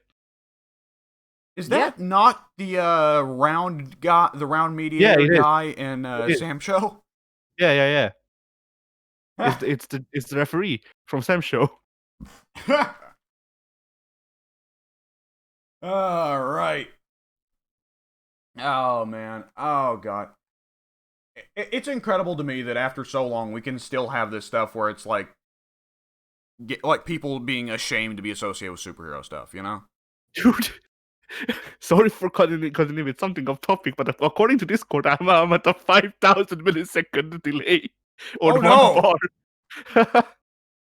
We're hearing it years after Addy says it. All right. I haven't actually played Hawkeye. I need to play Hawkeye because I'm really worried that they would have. This game is kind of apprehensive about allowing the player to do anything fun, so I'm really worried that they might limit the player's ability to actually shoot arrows as Hawkeye and force you to play Ronin. Yeah, that would suck. Nonetheless, I do respect the tendency now of this and Marvel Heroes both to give Hawkeye a mix of Hawkeye and Ronin tools. I like that. Again, you guys didn't play Marvel Heroes, but I talk about Marvel Heroes all the time. Like I just suck that game's dick vociferously whenever it gets brought up. And one of the things I always praise is the ability to like really change up the characters and how one hero could do like several classic RPG roles. But Hawkeye was one of my favorites in that game because you could play him. He was considered like one of the more difficult heroes to get used to because he was always, no matter what build you went for with him, he was always built around critical hits. So you're kind of playing Jesus take the wheel. Right.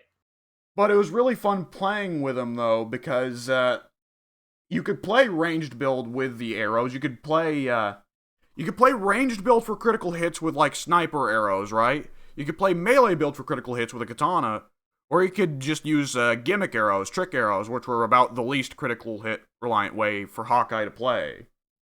But there were several ways for Hawkeye to play, and he could be like a mage or a ranged assassin or a melee assassin, you know? Yeah. The Marvel Heroes team, they should reassemble them because the developer actually had to liquidate or fold after Marvel Heroes got shit canned. Rest in peace. But they should reassemble that team to get them to make a Marvel Heroes MOBA, you know? Imagine if they can Avengers and then they should get this Avengers and then they announce that they got the mouse bought all of the people that worked on Marvel Heroes for a MOBA, and then they just call it Avengers Reassemble. Spin on Square while they're at it. Yeah. Keep Crystal Dynamics just for the budget and the legacy, but have all the actual like game design be done by the old Marvel Heroes team. And they also do the character designs. Give Crystal Dynamics the bitch work. All the fun parts of game development, that goes to the guys from Marvel Heroes. It's the stuff that's actually like the busy work of game development that gets put with Crystal Dynamics. Sounds like a fair trade. They've earned it at this point. Absolutely. All right. So, let's see. Was there anything else I wanted to say about Avengers? No, I don't think so. Okay, so I got to watch a movie this past week. Oh. Ooh. And it was Knives Out. Ah. So I don't want to explain too much about the movie because it is a murder mystery, and it is a very, very, very good one. It has an excellent cast. Daniel Craig, Ana de Armas, how have I forgotten her name? Jamie Lee Curtis, Christopher Plummer in one of his last major roles before his recent passing this year. Chris Evans. Oh, my brain has stopped working. Captain America's actor is Chris Evans, right? Yeah, I think so. Yes. Michael Shannon. The main kid from the recent It adaptation. I don't remember his name. Not Finn I don't Wolfhard. even know who that is. It Part 1, the main kid. Whatever. I haven't seen it. I'm not going to see it. Clowns petrify me. No wonder you hate Batman. I I know which killer to play in Dead by Daylight when we get around to that. That's a funny one because my sister's also very very scared of clowns. At the same time, she watched it with my niece, which you shouldn't have probably, but you know Some people, funniest, yeah. Some people want to confront their fears, but yes, watching a movie about child murder is probably not the greatest one to watch with a child. The thing is that my niece inherited being weird from me, so instead of being scared of anything, she's just like, haha, funny dancing clown. To be fair, that scene is hilarious. Yeah, that scene is hilarious.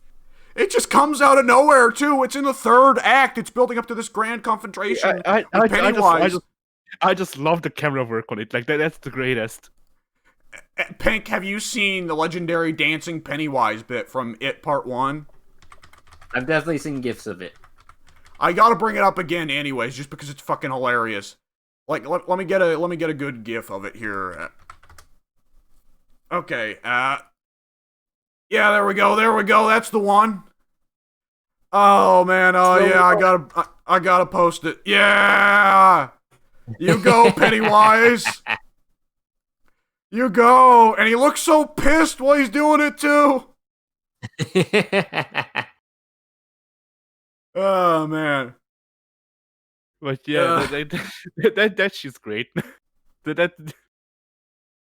Yeah. Anyways, to get back to, Knives Out. Oh, fantastic cast.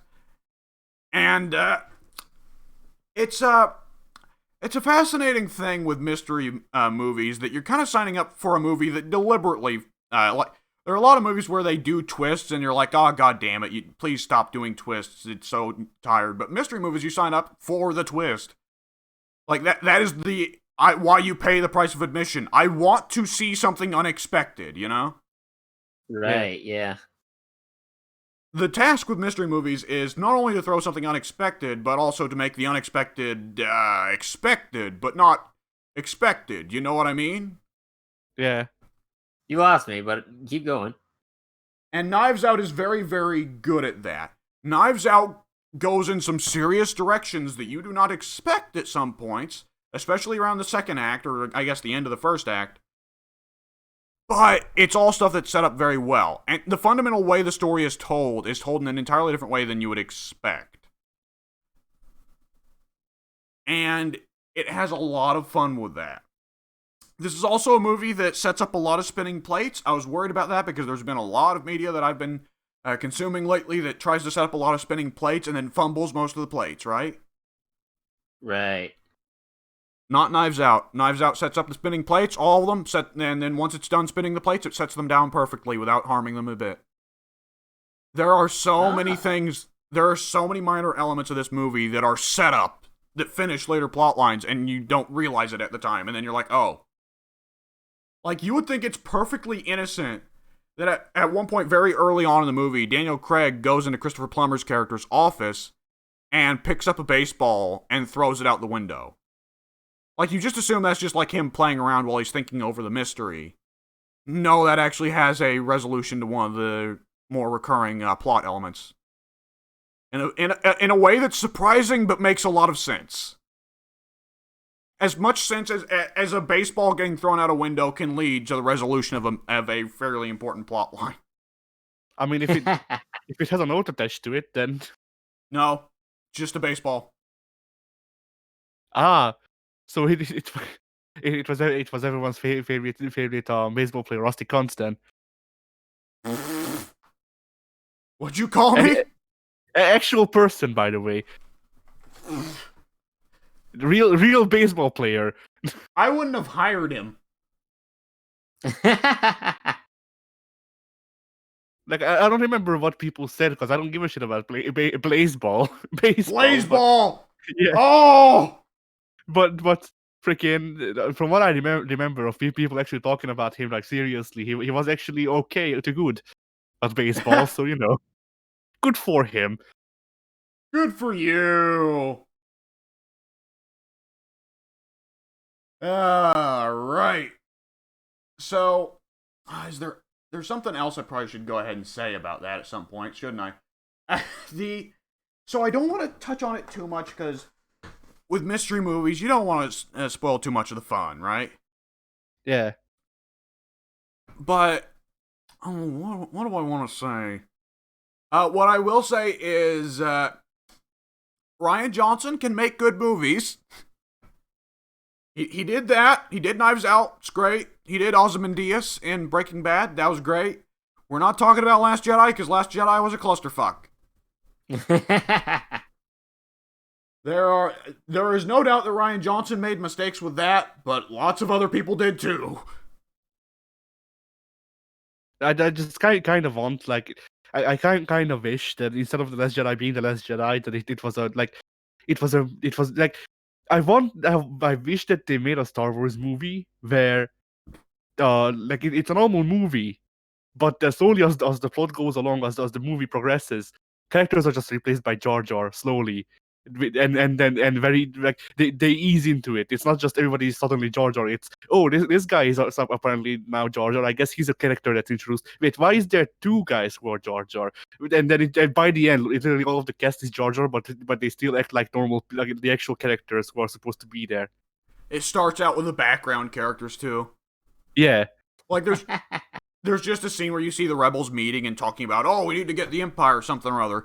And in the background, you just see Jar Jar milling about doing nothing. Yeah, that makes sense, because, you know, I mean, I don't know. There are other Gungans in the universe. Yeah.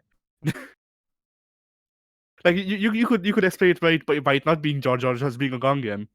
But then slowly everyone is a Gungan. And they literally wear the same clothes. Oh, man. Like, I don't know if it would be funnier if the Gungans wore the normal characters' clothes, or if they just wore the same thing.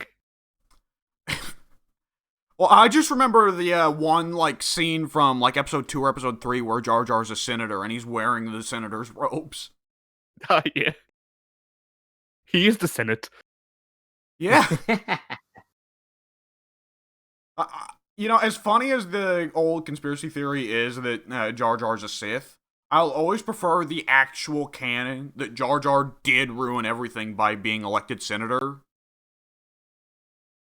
Because Palpatine then became Chancellor. Oh, yeah. Mm-hmm. I mean, I kind of want Jar Jar to be canon just because I want that design to exist in canon. That's it. Like, I just want Jar Jar in a dark robe and a freaking red lightsaber. And I want him to act tough, but he still speaks the same way. I hope that now that George Lucas is back in a position of some control within the franchise, he does something like that. Just a big fuck you to all the people who shat on the prequels. Even though the prequels deserve to be shat on. Jar Jar comes back as a glaive saber wielding Sith. And he also outright says, like, there's a scene where he just looks into the camera and says, "The holiday special is canon, y'all." Yeah. Like, for the whole thing, he does the normal Jar Jar voice, and then for that one scene, it's just the voice actor speaking normally as well. Yeah, it's just Ahmed Best. Yeah. Yeah, just leans into the microphone. "The holiday special is canon, y'all," and then goes Yeah, to King Jar Jar. Fuck all of you. Fuck all of you. Oh shit. Oh man. Oh god. And then if you buy the box freaking Blu-ray set, you also get a copy of the holiday special. Yeah. And George Totally Lucas comes worth to it. George Lucas comes to your house to destroy it after 2 weeks, like his icon Miyamoto. Yeah. I can't believe Star Wars is dead. Yeah. I can't believe Chewbacca's family is dead. George Lucas comes to your house and smashes all of your freaking 1960s Star Wars figures with a sledgehammer. It's just Ahmed Best wearing a shitty mask and he's like painted his skin orange. He has a George Lucas like freaking rubber skin mask on. Oh man. And like freaking pillows taped to his chest and freaking back so he looks better. Shit. He's also like doing a half-ass George Lucas impression, but you can tell that he doesn't want to do it, but he's forced to. So I think we've got the podcast title now. Probably. All right. Yeah, Knives Out, really fun, really good movie.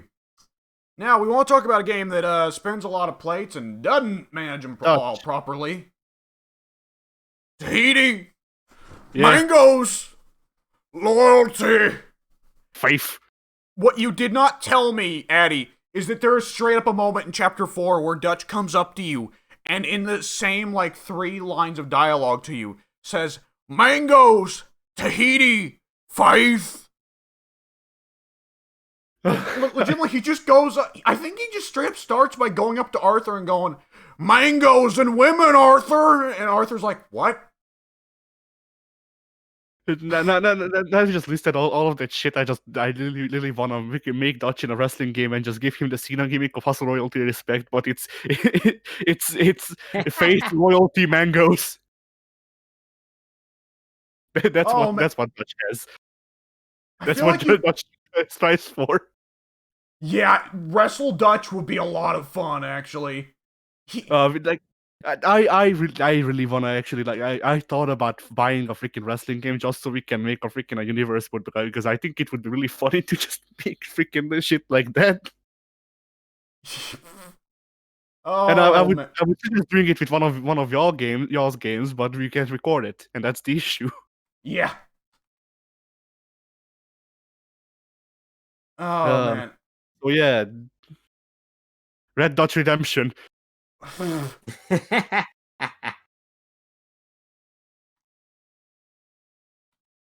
yeah, what's up? Dutch ain't getting a redemption. I'm gonna go ahead and say that now. Rough Dutch Reduction 2. Rough Dutch Reduction. Okay, I just heard something the other day, and I need to run it by you, Addy. I want to hear what your take is on it. Yeah? Did you hear about a week afterwards of Red Dead 2's launch? There was a guy who was going around on Reddit claiming to be one of the former developers. And a lot of his stuff sounds like bullshit, but there's also a lot of stuff that he said that later on turned out to be true when they were able to scalp through the files.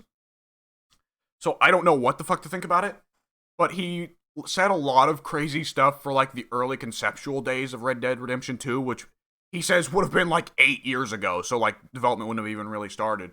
But one of the ideas that sounded fascinating to me, but way, way too ambitious, and God forbid I suggest that the Hauser brothers are perhaps a bit too ambitious at times. But at one point in the conceptual stages of Red Dead 2, they planned for the game to follow the GTA 5 3 protagonist structure, right? Yeah. And who would you guess were the three protagonists? Because for a long time, I actually had the same guess, but I figured it would be the original plan for three protagonists was Arthur, Charles, and Sadie. No, that would make sense. No, it would probably be freaking Arthur, Dutch, and Micah. No, the original plan was for the first 6 chapters of the game, the three playable characters were Arthur, Dutch, and Hosea. Ah, So I guess at one point in development, it was not planned that Hosea would be way too old and way too ill to partake in fucking heists. yeah. And then get this. Again, the Hauser brothers, I can believe this, but at the same time, take it with a grain of salt.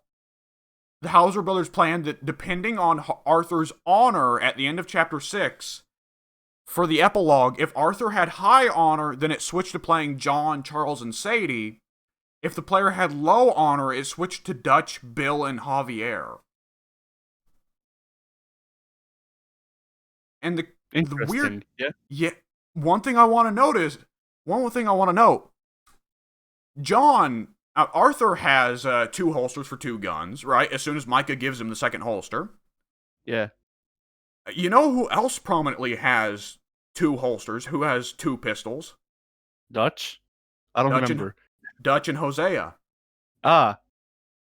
And I noticed Bill actually has a second pistol holster on him. It's just empty. Ah. I've not thought to check Javi. I'm pretty sure Sadie also dual wields. I think so. Charles, I can't quite remember, because Charles is always packing the sawed off. I've noticed that in every single mission, he's always packing his sawed off. Even if you're gonna be fighting on the opposite side of a goddamn canyon, trying to shoot at people who are a mile away, Charles is like, "Don't worry, guys, I got this," and he just keeps shooting buckshot. It'll reach eventually. Yeah. One pellet might connect, and that'll be a victory. Hopefully, one pellet from this buckshot will hit them in the carotid artery, and then we're golden. Oh. Okay, so I've finally gotten to chapter 6. I am almost done with the meat of the story, I guess. And I have I've gotten a couple missions past. Oh, okay, I'm just gonna go ahead and say this. Spoilers for Red Dead 2. The game's so popular that everyone's pretty well been spoiled on the major plot points by now, but fuck it. Spoilers for Red Dead 2. If you haven't been spoiled on Red Dead 2 and you still want to play it, it's been 3 years. Fucking get a move on. Anyways, so, yeah, I'm a couple missions now after Arthur finds out, oh, tuberculosis. Yeah, that was funny because the freaking the symptoms appeared and I was like, looks like tuberculosis. And then the game's like, yes, it is. Yeah, Arthur's voice actor said, like, straight up after he did the scene where he beats up Mr. Downs, and Mr. Downs accidentally coughs and spits in Arthur's eye. He said after going home from work that day, he looked up, when was the cure for tuberculosis invented? 1949. Okay. So, yeah. I gotta say, I'm really enjoying Chapter 6 more than any chapter in the game. Like, I know there's a lot of people who prefer the really party atmosphere of the first 4 chapters, where it's like, yeah, outlaw, Steven, robbing things, woo! I'm really enjoying Chapter 6's whole thing of Arthur actually trying to become a good person.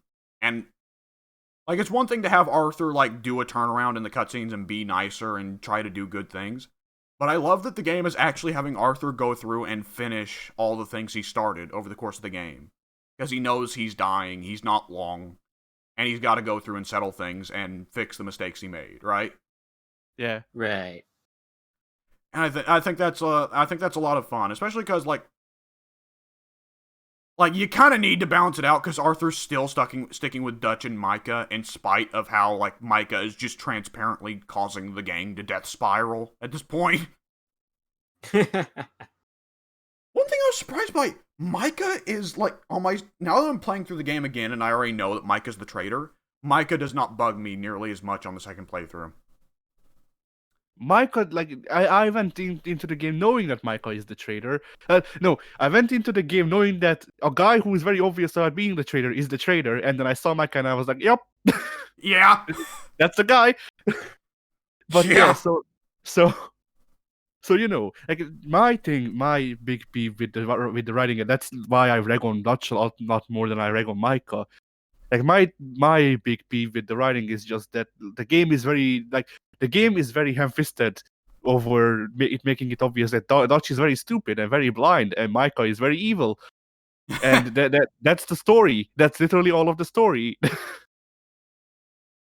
Well, like, I've not Micah. Micah, for all the evil he is at least one of the smarter members of the gang in terms of playing things to his side. Because there are several times in chapters 3 and 4 where Micah's actually kind of right about some things. Like, repeatedly throughout chapters 3 and 4, Micah says, like, hey, guys, we left like $70,000 in Blackwater. Shouldn't one of us go back to get that? And every time Arthur or Dutch is like, no, it's suicide. Like, can we not just send, like, Tilly? Like, I don't think the Pinkertons are scalping the land. Why not send Sadie? Like, the Pinkertons don't even know Sadie's a member of the gang because she just joined. Send her. And then there's also the part where Micah's like, well, I don't know if you noticed, guys, but we're at war with half the fucking country by now. Maybe we should make peace with the O'Driscolls. And, like, that blows up in their face horribly and really makes things worse for Arthur especially. But Micah was right. They should be trying to end feuds, not start more. Now about Tahiti. Tahiti, Arthur. Like, the Dutch, you gotta look at him either through one of two perspectives. Either Dutch genuinely means well, in which case Dutch is the biggest fucking raging dumbass in the world. Or you look at things from the perspective of Dutch is an egomaniac psychopath who just wants to carve his way through the US, and the concussion and Hosea's death have just made it more obvious.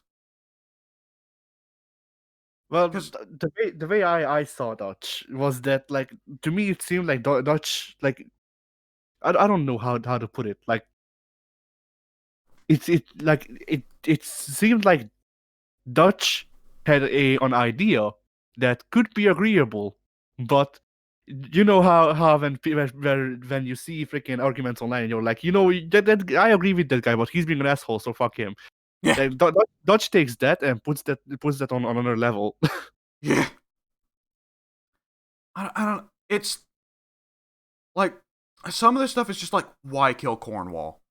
You know? Yeah. My like, favorite part of the game, I don't remember if you've reached it, but my favorite part of the game is when you're in the city working for the mob boss. Oh, that's the worst. Killing Bronte is the most boneheaded thing Dutch has done so far in the entire game. Yeah, the reason I like it is just because you're in the city and you can do like limited parkour and shit, and obviously coming from Assassin's Creed, I'm like, hey, cool. Yeah, I get to have fun because the freaking, like, I understand that the setting calls for big open fields of nothingness, but I don't find that as much fun as freaking jumping from rooftop to rooftop. Saint-Denis is the coolest part of the game, like visually Yeah, speaking. Saint-Denis is the coolest part.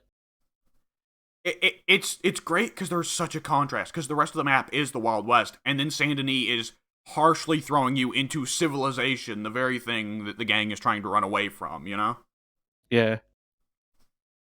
The game does a lot of cool things with theme, and I have to respect that. In spite of, like, I'll criticize a lot about the story, but there's a lot of cool stuff they do with theme and, like, foreshadowing and stuff. Like, one thing I love is when you first run into the two Native Americans, Rains Falls and Eagle Flies, is that you can tell that Rains Falls and Eagle Flies are supposed to be kind of like parallelisms to Arthur, in a way.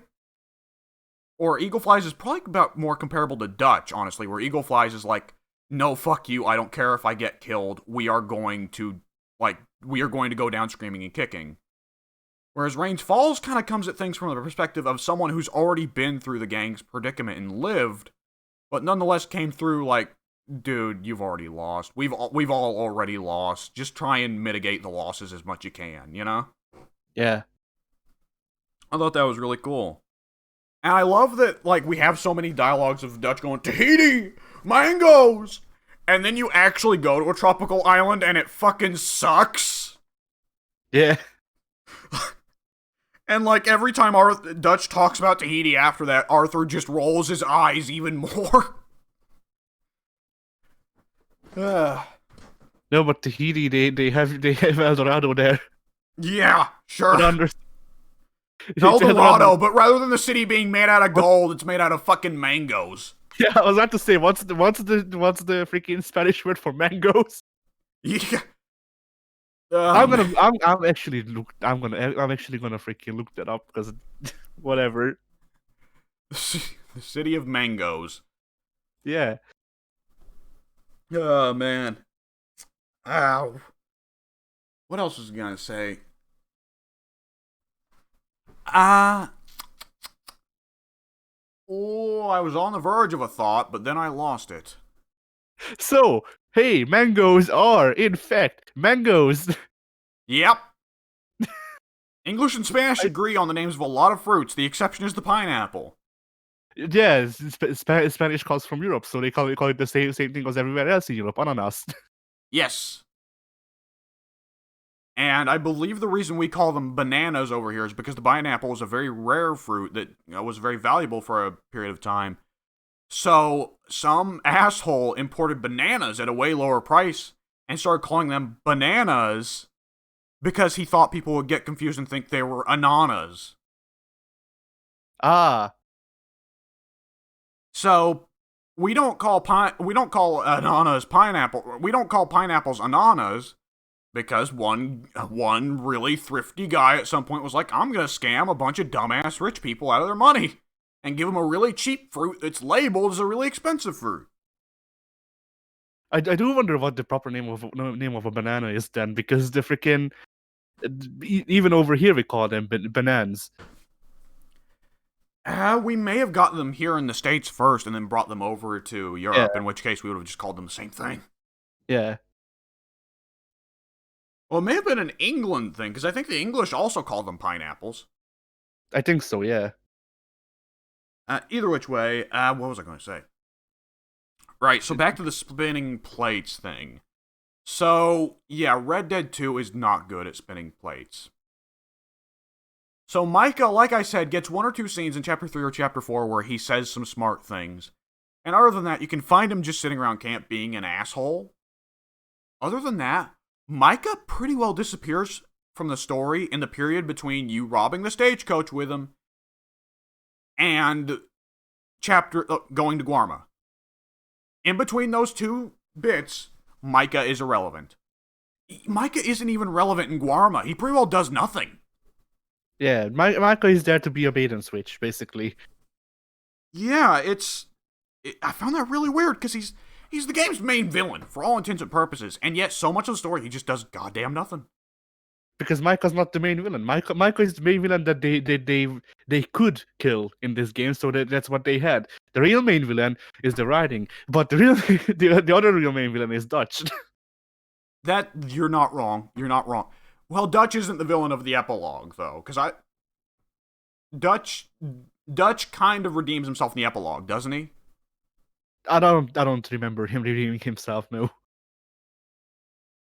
He just kind of disappears, and then John goes and freaking shoots Micah, and then time skip. And I don't think Dutch shows up after this time skip. Huh. Yeah, and then Agent Ross finds Micah's body, and he's like, interesting. Yeah. I do appreciate that they have Agent Ross kind of just steadily existing in the background in Red Dead 2, and you can see him in, like, pretty much every scene that Agent Milton is in, you can see Agent Ross in. But he never really does anything. So for people who play Red Dead 2 first, you're like, oh, it's just some asshole with a mustache. For people who played Red Dead 1, it's like, oh, you motherfucker! I'll kill you now and cause a time paradox! I wish more games did, like, straight up like Metal Gear Solid 3, where... So, Metal Gear Solid 3, I think I've told you guys about this before, but Metal Gear Solid 3 is set in the 60s, it's a prequel, right? Yeah. But there's one or two scenes where you can shoot and kill Revolver Ocelot, but doing it gets you an immediate game over with where the Colonel from Metal Gear Solid 1 chimes in and says, Snake, no, you've caused a time paradox! Nice. Because Ocelot is supposed to survive the 60s. Like, imagine if just straight up at several points in Red Dead 2, you had the ability to kill Dutch or John or Bill or Javi, but it immediately gave you a game over for time paradox. I mean, it would make more sense than, oh, you stepped off of the predetermined path for like 3 steps. I don't remember the actual the actual amount of steps you can take, but like the fact that I would have to count it in steps is pretty indicative, I think. Yeah, that Nakey Jakey video about Red Dead 2 is super on point. When I play missions in Red Dead 2, it's so sad because it's an open world game, which is supposed to encourage creativity and problem solving, but every time I start a mission in Red Dead 2, I'm like, okay, gotta pay attention to the mission text, because I gotta do it exactly as the game prescribes, or else I get a game over. Yeah, very imaginative freaking missions, because, you know, like I keep bringing up Assassin's Creed. I don't know why, but the Assassin's Creed is a series with a lot of good ideas. Not necessarily good implementations of those ideas, but, you know, good ideas. For example, the black box mission is a really good way to freaking set missions up. Like, because the black box missions, how they worked in freaking Unity and Syndicate, is you do the mission, or you start the mission, you get this assigned area that you can't leave, and then it's basically like a hitman mission, but instead of like it's kind of like hitman, but it's not as much of an issue if you get spotted, because improvisation is encouraged somewhat. But if you want to set everything up, then that's also possible. And that's in my, like, if you want restrictive missions like GTA and Rock and freaking Red Dead requires, I feel like that's a better way to overall design them than just, hey, you can walk on this path. If you walk off of the path, or if you accidentally, I don't know, like press to the side on the horse and the horse rushes off, then you get a game over. Instead, hey, here's this large step of map. You can't leave this large step of map because that gives you a game over. In the map, you can utilize anything really. Ha!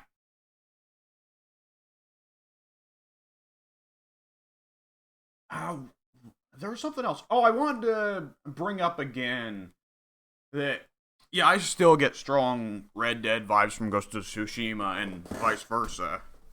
Especially because I already said I was going to spoil Red Dead, so fuck it. But spoilers for Ghost of Tsushima. But I do find the similarity quite noticeable. That Red Dead 2 ends with the literal death of the protagonist, and you proceed through the epilogue as a different person. Ghost of Tsushima ends with the metaphorical death of the protagonist, and you pretty well proceed through the epilogue as a different person. Yeah. And there is definitely a lot of kind of feeling in both Red Dead and Ghost of Tsushima of people just going too far and getting stuck in certain ideas. Both the protagonist and the father figure of the protagonist. And you still haven't done Norio's mission, have you? No, I have. Norio does go too far. That's true. Yeah, like the thing with Norio is that, like, Norio is my favorite NPC because I find him the most relatable. He still goes too far, but like in that freaking in that predicament, I would do the same thing, honestly. I do appreciate that it's kind of like it's kind of a classic literature thing to have the mad monk, isn't it? Yeah. And Norio doesn't seem like he'd be the kind of monk that would have those tendencies, so it's kind of and then he goes vomiting an angel on a whole camp. Yeah, yes he does. Yeah, that mission cemented him to me as the best side character in the whole game, because, like, you know, a bit too far, yes, but at the same time I can, like, you know, I kind of sympathize. Like, maybe if the game allowed me to, I would do that too sometimes. Ha! I mean, he's not really doing anything different than Jin did. It's just war crimes. I mean, yeah, the difference is that Norio is doing it without giving a shit about who's a prisoner or just a civilian and who's not. And the Mongols don't really have civilians with them, so Jin is committing war crimes only on freaking enemies, and Norio sets the whole place on fire. Norio doesn't kill any civilians. They never say that. He doesn't kill civilians, but there's a higher chance of civilian deaths. I think that if the intention would have been Norio endangering civilians, Jin would have killed him. Maybe.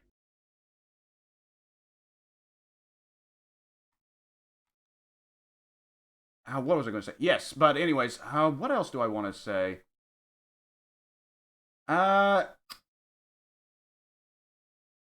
I will say, having not got to the epilogues, having still not finished Arthur's story, I've still got a little bit left. I've been veering off to finish off some of the stranger missions, especially because I think it's rather cute that Arthur finishes some of the stranger missions after he's found out about tuberculosis. So he's kind of like, I gotta go tap some old loose ends. But I'm getting really close, which is something, because Red Dead 2 is a big game, a game that overstays its welcome. I want to say that. The game goes on too long. Yeah. Chapters 3 and 4 could have honestly been mixed.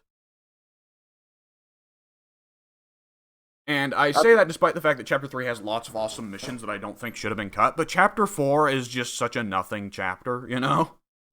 Yeah.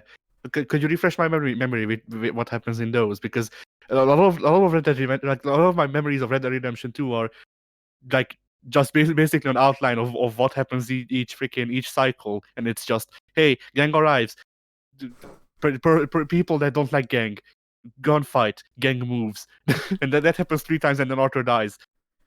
So Chapter 3 is Greys and Braithwaites. They think there's Confederate gold. Dutch and Hosea say, we'll play them against each other. And they try, but they make the very, very, very, very, very, very, very stupid mistake of having Arthur be the one who tries to play both sides. Why send one person to do both jobs? I have no idea. So the Greys figure it out. They kill Sean. And the Braithwaites figure out they capture Jack. And you pretty well wipe out the whole town of Rhodes and then go down and burn down the Braithwaite Manor. Yeah. That's the place that's full of racists, is it? Yes, the ex-Confederates. Yeah. And I do find it funny that even after that, you'll still be getting ambushed by Lemoyne Raiders from time to time. By Confederates. Yeah. Chapter 4 is, oh no, the Braithwaites gave Jack to Angelo Bronte. Oh hey, Angelo Bronte's not that bad of a guy.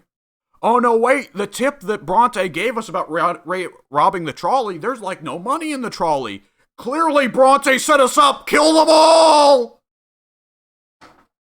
And then the bank heist, which goes belly up pretty well immediately.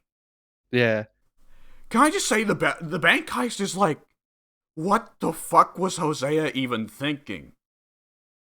So anyways, it's the biggest city for fucking several states around. It has only one bank. The bank only has one guard.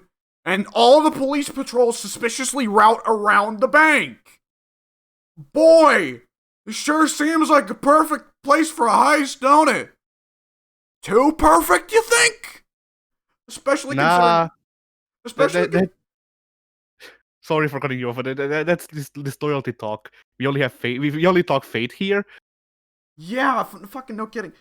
Arthur, Dutch, and Lenny just flipped a goddamn trolley car. Do you think they might know you're there? Not just flipped a trolley car, but like killed half the goddamn Saint Denis police force. Yeah. Like that. And Hosea is supposed to be like the smartest member of the gang. Why would he think that's a good idea? He forgot his thinking glasses. No shit.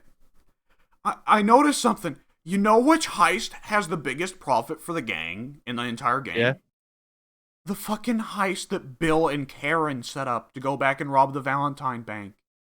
Nice. And that one goes off seamlessly. The heist that was set up by the dumbest member of the gang. Like, apparently they should have just been putting Bill in charge of the heists from the beginning. You just need to work with the people that freaking are really called Dutch Trust. I mean, yeah, I guess that's half the things he says, so I suppose he could be called that. Shit. Yeah. So you just need to go with the people that Dutch doesn't trust. Yeah. Things will work out. Yeah, all the heists that work are Bill's heist, John Marston's heist. That's really the only heists that go off without Trelawney's heist. Those are the only heists that go off without a hitch. And Bill, John, and Trelawney are like the people in the gang that Dutch trusts the least. Yeah. Because Bill's stupid, John gets put in a lot of suspicious circumstances, and Trelawney's not even there for half the goddamn game. Which is a shame because he should have been there instead of Dutch and Micah. If Trelawney was in charge of the gang, then they would have never fell apart, honestly. Yeah. Because Trelawney's the one guy in the entire gang that's like, hey, maybe we shouldn't do things as loud as possible. Yeah, Trelawney would have been like, hey, I heard that there's this place called Tahiti. There's a lot of mangoes, so I imported some for y'all. And Yeah. just left. Gentlemen, I've got a plan. We're going to sell mangoes. Yes. Very aggressively. Yeah. We are going to lasso mangoes at people and then demand payment. Lasso the mangoes directly into their mouths. Yes. Now, Arthur, dear boy, I believe that you'll be well suited for this task. Can I say, my favorite interaction you can get is, did you ever run to Trelawney's apartment in Saint Denis? Maybe? So when you're just out and about in Saint Denis, one of the poorer neighborhoods, you will just hear Trelawney talking to someone, and you're like, what the hell? And if you get close to the door, you'll hear Trelawney talking with his family, and he's a really loving, kind father who gives out gifts to his kids and wife, and then he sits down with his wife to talk business and so on. And if you sit there for a little bit, Arthur will just go, Trelawney? And then Trelawney, with the most confused voice possible, Arthur? And it just cracks me up, the idea of Arthur and Trelawney just running into each other by complete happenstance. And they're both like, what the fuck are you doing here? I love the little quirky interactions like that in the game. Yeah, there's a lot of interesting small details in the Rough Dutch Reduction 2 that really improves the game, and then you actually play the story, and the value decreases. It's what freaking oh, what's the word? Shit. Extensively, I guess. I don't know what I was going to say. Yeah. There's two freaking two like line diagrams. One is going up, and it's red dot freaking Rough Dutch Reduction outside of story, and that's going up. And then under it, there's one for Rough Dutch Reduction story, and it's going down, and it's cut through the bottom, but it's going for under like 20 centimeters. Yeah. I'm pretty sure when that trolley crash, Dutch did have a reduction. Yup. It corrects me. Red Dead Redemption 1 is like, okay, Dutch slowly lost his mind, but he's still trying to fight for something. Red Dead 2 is like, Dutch got a fucking concussion and turned into a psychopath. Oh, Christ. You know, the Dutch's big problem was that flex tape wouldn't be invented for another like 1500 years, so he couldn't put flex tape on his brain to fix it. And that fault gave him a lot of damage. Yeah. Oh god, I now want Dutch to freaking I want a freaking mod for Red Dead 2 where Dutch puts on freaking clown makeup and dyes his hair green. Oh my god, he already does look like him. You're right. Yeah. I want Dutch to become the Joker. Oh my god, and Dutch's motivation throughout, like, pretty well the entire game, ignoring his... We live in a society, yes. We live in a society. That's great. I love that. Someone should do that if they haven't already. The Dutch needs to become the Joker. The Joaquin Phoenix Joker. We live in a society, Arthur. A society where fate is undervalued and people are disloyal. But mangoes can save us, Arthur. Mangoes know better than people. I'm fond of mangoes. I'm fond of pigs. Oh, fuck. Shit. Oh, shit. I no. The Joker. The Joker. It works too.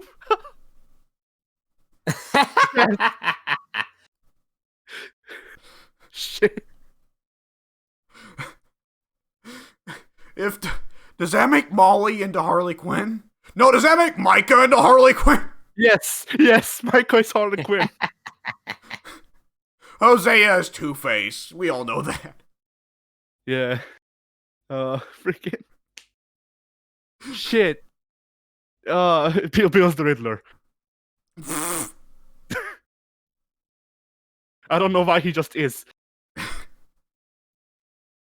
I'm gonna be honest with how Red Dead 1 goes. John's Batman.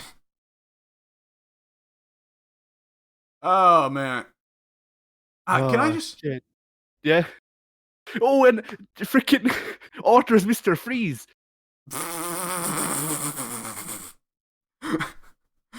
That sure changed Chapter 6.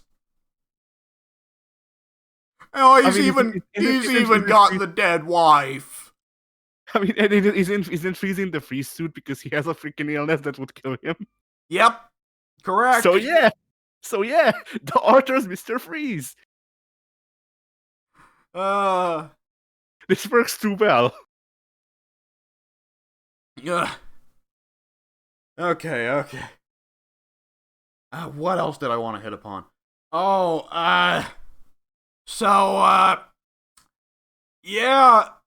of the party members, the first 4 chapters, well, even past that, some of the party members get it real rough. So, Sean, huh? Which one was Sean? When they were walking down roads, and I remember Sean. Yeah. Uh-huh. Yeah, I rode into town to get a haircut, and then it was like, oh, all the shops are closed, and also Micah, Sean, and Bill are just sitting around. It's like, oh, this is weird, but okay. And midway through there, walking through town, I was like, wait a second. And then Sean was also like, wait a second. And then Arthur was covered in Sean. So, did you watch that cutscene again afterwards? Which cutscene? The cutscene where Arthur gets covered in Sean. Oh no, I only saw it the one time. So I watched it several times afterwards because it goes by so quickly. Because like legitimately, Sean is in the middle of talking and then just, and then Sean's face goes splattered all over Arthur and Bill.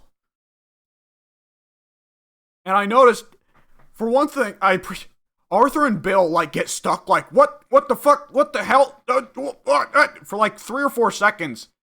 Micah's into it. Yeah, a little bit. So someone was able to turn on no clip in that cutscene. You can actually see the Gray family member waiting on a rooftop with a rifle that snipes Sean. And you can see Micah looks directly at him, and he's like, well, I wonder why that guy's up there. And then Sean's face explodes. Micah does like a double take at Sean's face exploding. Then with like lightning quick reflexes, like Micah pretty well turns on Deadeye mode. Kills the sniper that kills Sean, and then guns down 2 other Gray family members, while Arthur and Bill are still like, what the fuck is going on? And I gotta say, it's interesting with Micah that you do get a couple of those scenes where it's like, oh, so that's what Deadeye looks like to everyone else. It just looks like a fucking superhuman. I mean, it is. Yeah. Okay, I haven't got to that part of the game yet, but I've heard that in the final boss, Micah has some, like, special abilities where he throws Deadeye back at you. I don't remember, but then because of how Rockstar games are designed and Rockstar gunfights are designed, my memories of the last gunfight is Micah standing at the back of a shitter in cover, and me standing on the other side of the freaking of the mountain, covered by fence, and then we just took turns freaking peeking out and hoping that the other one wouldn't go back into cover fast enough for us to shoot each other. Huh, okay. I thought I heard something about, like, he can use Deadeye against you. Maybe he can, but he never used it against me because we were too busy being freaking pussies, I guess. Wait, hang on. Micah using the same abilities against you that you've been using throughout the whole game. Is Micah a Virgil? No. Anyways. No, but he's a virgin. Yeah.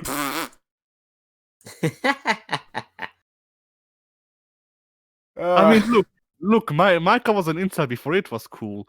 He totally is, yeah. Like, he is consistently the one who is the worst towards women in the entire game. Like, there is that one dialogue where Micah says, like, oh, the women around here wouldn't sleep with you if you put a gun to their heads. And Bill just responds, well, I'm sure you've tried. Oh, man. Did you run into the encounter where Jack is looking around camp in Chapter 6 for the dog? And Micah goes, you won't find him, kid. Nope.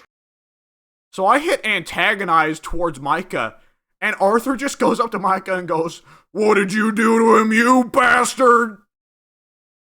And, like, Arthur gets more emotional about the Micah killing the dog than he did about, like, Sean getting killed. I mean, honestly, considering it's freaking Micah Bell, I expect that he freaking raped the dog before killing it, because he's Micah Bell. That's what he does. That is true. That is actually true. Oh, yeah, on the other note of party member deaths, boy, Kieran got it rough, huh? Yep. Yeah. And I love how that one, like, the Sean death you kinda see coming a little bit, because you can tell, like, okay, we're walking into an ambush here.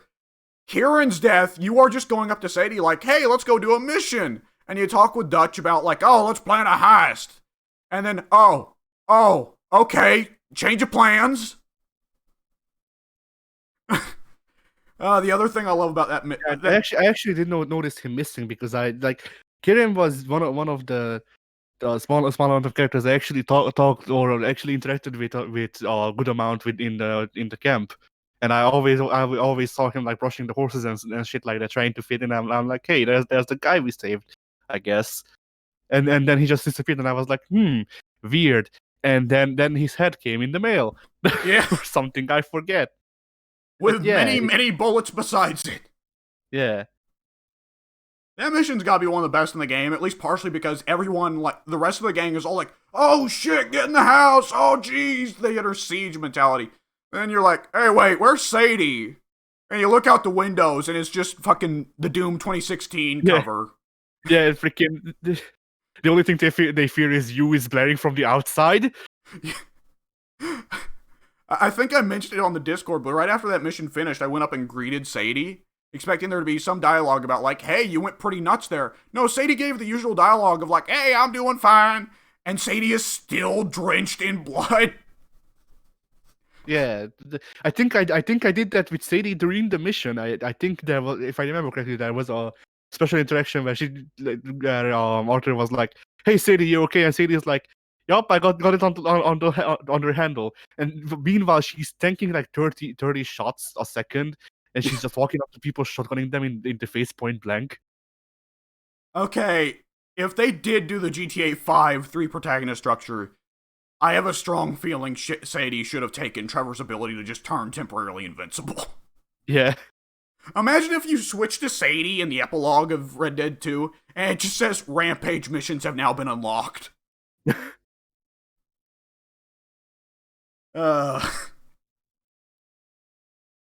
What else do I want to talk about?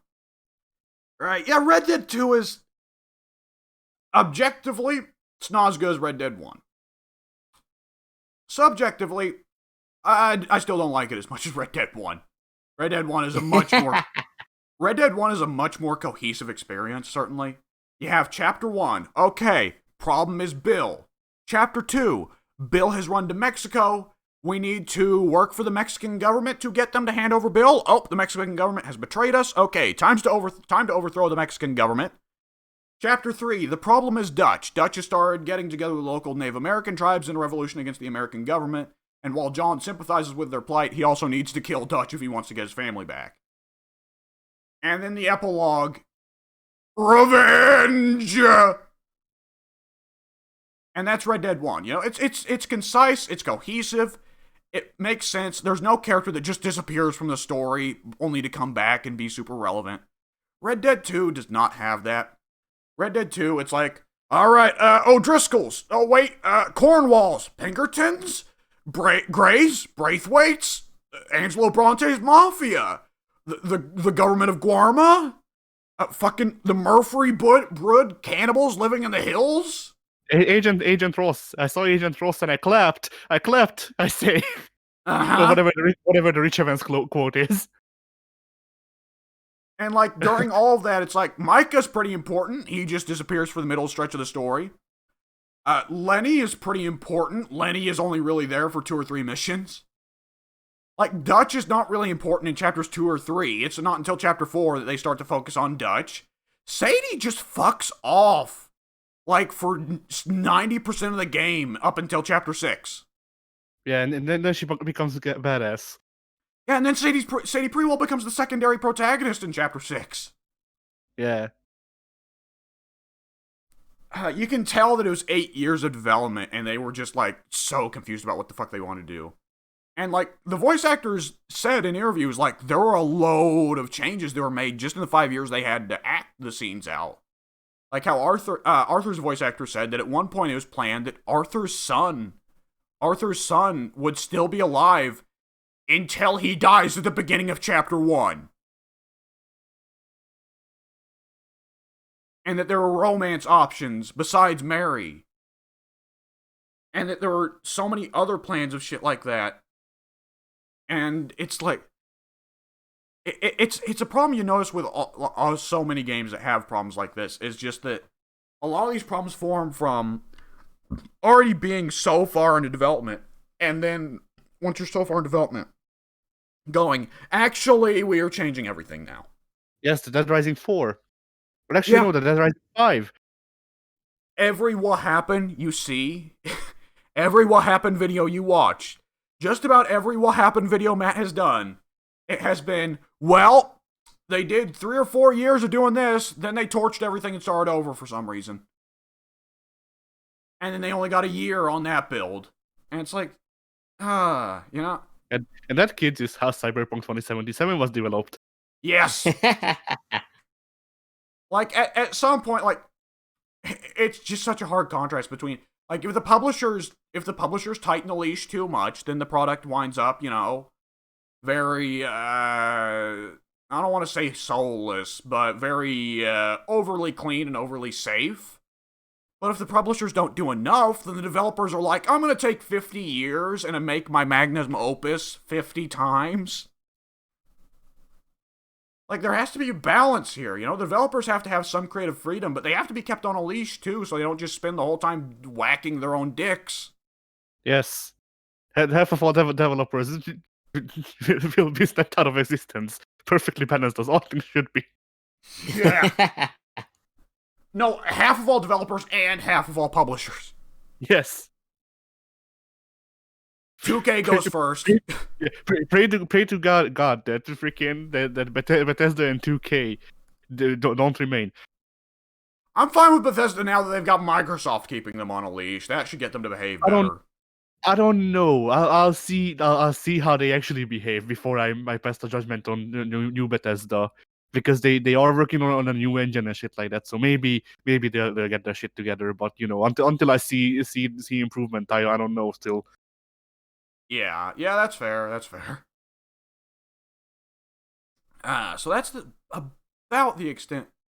Oh, I want to mention this real quick thing. Addy, did you do the stranger mission about inventing the electric chair? Maybe, but I didn't do a lot of stranger missions and stuff like that because they didn't spawn, or if they did, then I didn't notice. So, like, I hate RNG shit like that. It sucks. Yeah, there's a stranger mission that doesn't pop up in Valentine until chapter 6. But the stranger mission for the electric chair, at one point he needs you to go and capture a criminal to test the electric chair on. And as you're dragging the guy back to Saint Denis, Arthur says, "Oh, you should be honored, boy. They're going to be testing out a whole new method of execution on you." The guy goes, "No! Yes!" Yeah. Yeah, I don't remember a lot about the side missions of freaking Red Dead because all of them were just like most of my memories of Red Dead, my phone memories of Red Dead is just actually just walking around and shit like that in Strawberry and Saint Denis, and that's it. Because otherwise there wasn't really a lot of interesting stuff, or it was just like bounty hunter shit. Because I could have walked around and hoped that stranger missions and stuff like that would spawn, but most of the time they didn't. And I also got locked out of I don't remember which town, but I basically got locked out of a town for like, I don't know, 5 chapters because I ran over a dog once accidentally with the horse. And they were like, "Okay, $200 fine. What? Leave the town immediately." $200 bet. Did you shoot everyone else on your way out as well? No. I shot a couple of cops who I couldn't freaking get off of me, yes, but I don't think I shot everyone else on the way out. Okay, yeah, killing cops boosts your bounty up real hard. Surprisingly. Yeah, the bounty thing is very much a thing of, like, as soon as you commit a crime, get the fuck out of Dodge, because the bounty is just going to keep piling up. Yeah. Like with considering it's Rockstar and considering it's the Housers, the freaking like, I'm half expecting that a couple of weeks from now you'll be like, "Hey, I read that they really wanted to add in the freaking San Andreas the gang shit as well, and like you had the ballers and they were called just the ballers." There was actually at one point a plan for there to be double the amount of gangs. I hate that. The gang mechanic didn't freaking San Andreas. It worked. It worked the way it was hang designed. on, I didn't say there was the gang mechanic from San Andreas. I said that at one point they were planning to have double the amount of gangs, according to that leak. True. And the idea was that some of them would die off over the course of the game to kind of represent the dying of the Old West, but they eventually just fuck it. Yeah, too much work. Too much work. Not enough time to crunch. Yeah, there was so much that was apparently they wanted to do in not enough time, just from looking in the files. Because so much of Mexico is already modeled, and so much of Guarma is modeled, and apparently at one point there was plans to make it where, as John, you could hire a boat in Saint Denis to take you back to Guarma. Oh. Yeah. Because at some point they're actually planning to have things to do in other than starve. I see. Nice. I honestly didn't hate Guarma as much as everyone else, but it still wasn't great. You know what I hated most about Guarma? Yeah. There's only 3 guns there. You can have the cattleman, you can have the bolt-action rifle, you can have the double-barrel shotgun. And most of the fights are too long range to use the double-barrel shotgun. And there's almost no revolver ammo. So it's bolt-action rifle it is. But the bolt-action rifle does not do very good at mid-range or against a shit ton of enemies. And Guarma constantly throws shit tons of enemies at you at mid-range. Yep. So, yeah. Yeah, after a while I just figured out how to trick Dutch and Micah into freaking doing the old Call of Duty World at War freaking squad tactics where you walk into a trigger for a fight, so the squad mates move up, and then you hang back and you shoot the people you can from afar, and the squad mates can't die. So you just have constant tanks that literally can't die, and you're just picking people off one by one, and it takes a while, but it's better than being there. Can I just say, when you get back and you free John from prison and you're riding back to camp, and Arthur decides oh, I'll explain everything that happened to him. So anyways, we wound up on a boat, we lost all the money at the bottom of the ocean, we landed somewhere on the island of Guarma, and we fought in a revolution and destroyed the local regime.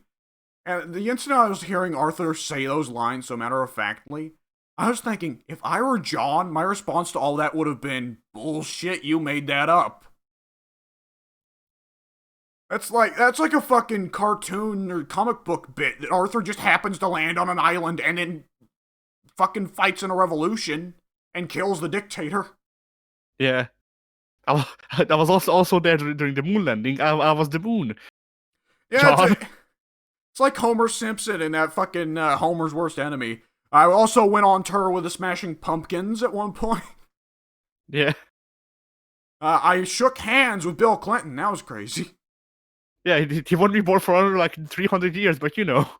The Smashing Pumpkins, though, those were running around in the 1890s. Yeah. Yeah, the Smashing Pumpkins were real big in the 1890s or whatever.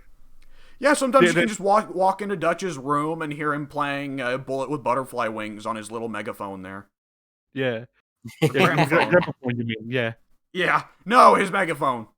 Yeah. He put his megaphone up to his gramophone so that everyone in camp would hear it. He has freaking what I was going to say his name, but I forgot. He has the lead singer of Smashing Pumpkins tied up, and he just puts a megaphone next to him, turns it on, and then the guy just sings for him. Like, you're just on the other side of camp dicking around with, I don't know, Strauss or somebody, and you just hear, like, Bullet with Butterfly Wings start playing, and Arthur's like, Dutch is feeling himself again. Yeah. Dutch stealing the hair pomade again. Yeah. Can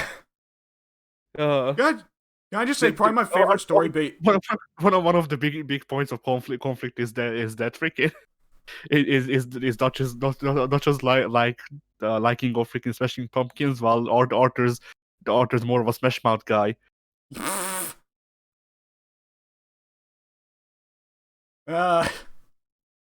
That's the song that plays as he dies.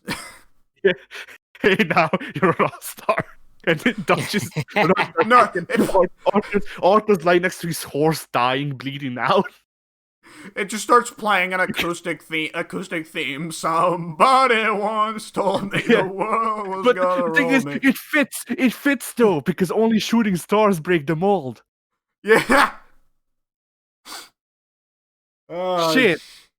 And it is about getting it is about accepting change and shit. What the hell? Dutch is the Joker. And the entire cast of Red Dead 2 is actually DC villains. Also, All-Star fits. Arthur is Shrek. Yes, Arthur is Shrek. No. He's even like Shrek in that, like, Shrek always thinks way too poorly of himself. Oh, shit. You see, outlaws are like onions. They make people cry. People don't like them. Okay, I gotta wrap this up at some point, especially because these wireless earbuds are probably gonna run out of battery at some point. But I want to say one of my favorite tooltips in the entire game has got to fucking be when you go and do the final loan sharking missions, and you can go up and just absolve the debts for all of the people who are debtors. Which I love that you can just straight up do that. Like, fuck it, you know what? You don't owe us any money anymore. Forget it. Yeah. But I love that once you complete the final debtors, the game then just has a tooltip at the bottom that says, go to LS on the map to confront Strauss. Like, that's just perfect for, like, Arthur in the moment is like, alright, fuck it, I've had enough of Strauss, he's getting it. And poor, like, Strauss is like, you never know what to think of Strauss because he's got such an innocent manner about him. But it's really hard to deny that the guy preys on poor people who can't make the debts back. Yeah, I mean, isn't his mission the one where you go beat up the guy who's obviously dying? Yes, all of those missions. Strauss is the loner, the loan shark. Yeah, I didn't do his missions because I live in that. I don't need that in my life. Oh, like, so you missed that. Then you never got to see Arthur turn around and start forgiving the debts, and then decide, fuck you, Strauss. No. Oh, so once you do all those missions, Arthur drags Strauss out of camp by the neck and throws him his bag and says, just get the fuck out of here. Fucking leave, asshole. make Nice. tracks. My favorite part is that like Strauss throughout the whole thing is trying to be like, Arthur, you've lost your mind, Arthur. And then he just, near the end, as he's getting thrown out of camp, he says, and then Arthur cuts him off and just says, leaving. No, I do remember that. Now I remember that exchange specifically. Maybe it occurs at a certain point in the story, no matter what, if you miss the debtor missions. Yeah, maybe. I feel like that moment, and of course going back and fixing the lives of the Dowd family, and also talking with the nun. Like, those are the 3 missions that really, like, settle Arthur's complete turnaround as a character, you know? Yeah. And I'm interested to see how they'll handle the rest of the game with that, because Arthur's no doubt still going to have to commit crimes with Dutch and Micah, but I don't, like, I guess pretty well all the rest of the crimes are left. You're going after Cornwall's company now that he's dead, isn't it? Yeah, there's a lot of like shooting up a minor town, Oh, and then is Micah responsible for that? Yes. Uh-huh. Not only is Micah responsible for that, the minor town is filled with cops because, well, of course, it's Micah. Then Well, yeah. I love that you have that mission where you see Cornwall and the Pinkertons get off the boat, and Micah's like, all right, guys, don't worry. I'm going to track the Pinkertons. You guys go after Cornwall. And it's like super clear that Micah's not tracking the Pinkertons at all. He's just went off to go chat with them. yeah. And then after that, I think Arthur gets fed up and then goes and well, he goes to attack Micah and then dies. Or something like that. I forget the actual ending because I was just like, oh well, whatever. I stopped caring about this game's story like 5 chapters ago. Well, they have to leave John for dead at some point because, like Red Dead 1, it's explicitly stated John left the gang because Dutch left him for dead.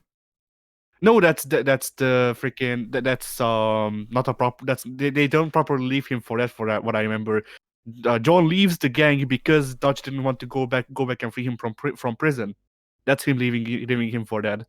Ah, okay, I've already done that then. Yes. Which, yeah, that's got to be the most harsh douchebag move by Dutch against his own gang in the entire game. Like, that is just a straight up, fuck you guys, I don't care about anyone except Micah now. Michael gives it a good dick. It's filled with faith and loyalty. Arthur, we live in a society where I can get myself some Micah dick. It really doesn't help that Micah's probably It really doesn't help that Micah's probably the second ugliest guy in camp. Yeah. Like, Pearson edges him out, but only because Pearson has a Hulk Hogan hair curtain. Oh, man. What was I going to say? I will say I'm surprised. No, I'm not surprised by that. Never mind. You know what? I actually can't recall what the hell I was going to say. So, yeah, I guess that's the Red Dead 2 talk done for today.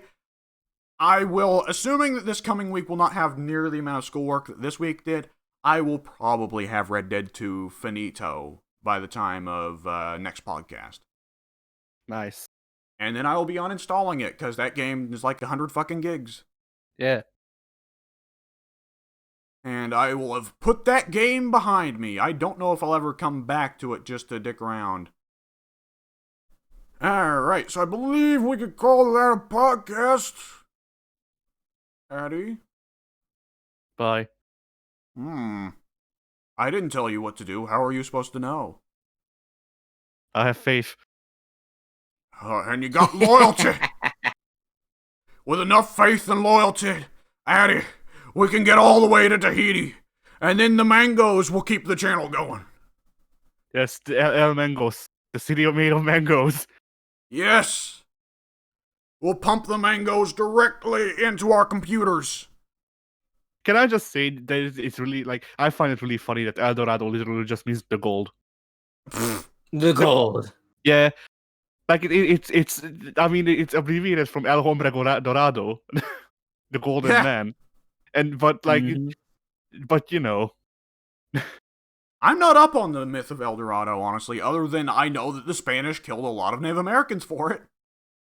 Well, it basically, I don't know too much, but I looked into it a good bit because I find mythological places and like lost civilizations and shit like that interesting, which I think we've talked about this before when I played Uncharted, because that's the thing that sent me on this whole journey.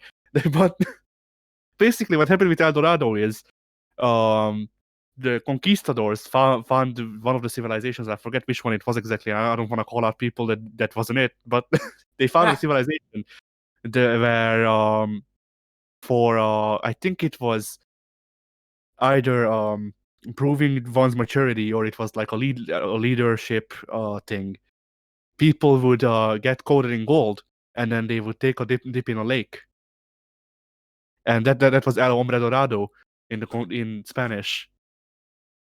And the conquistadors figured that, say, hey, these people are literally painting themselves with gold, so obviously they have a shit ton of gold. In fact, they have a city made of gold. And then the hombre got removed because we don't need a man. It's a city, but we don't have city because I don't know.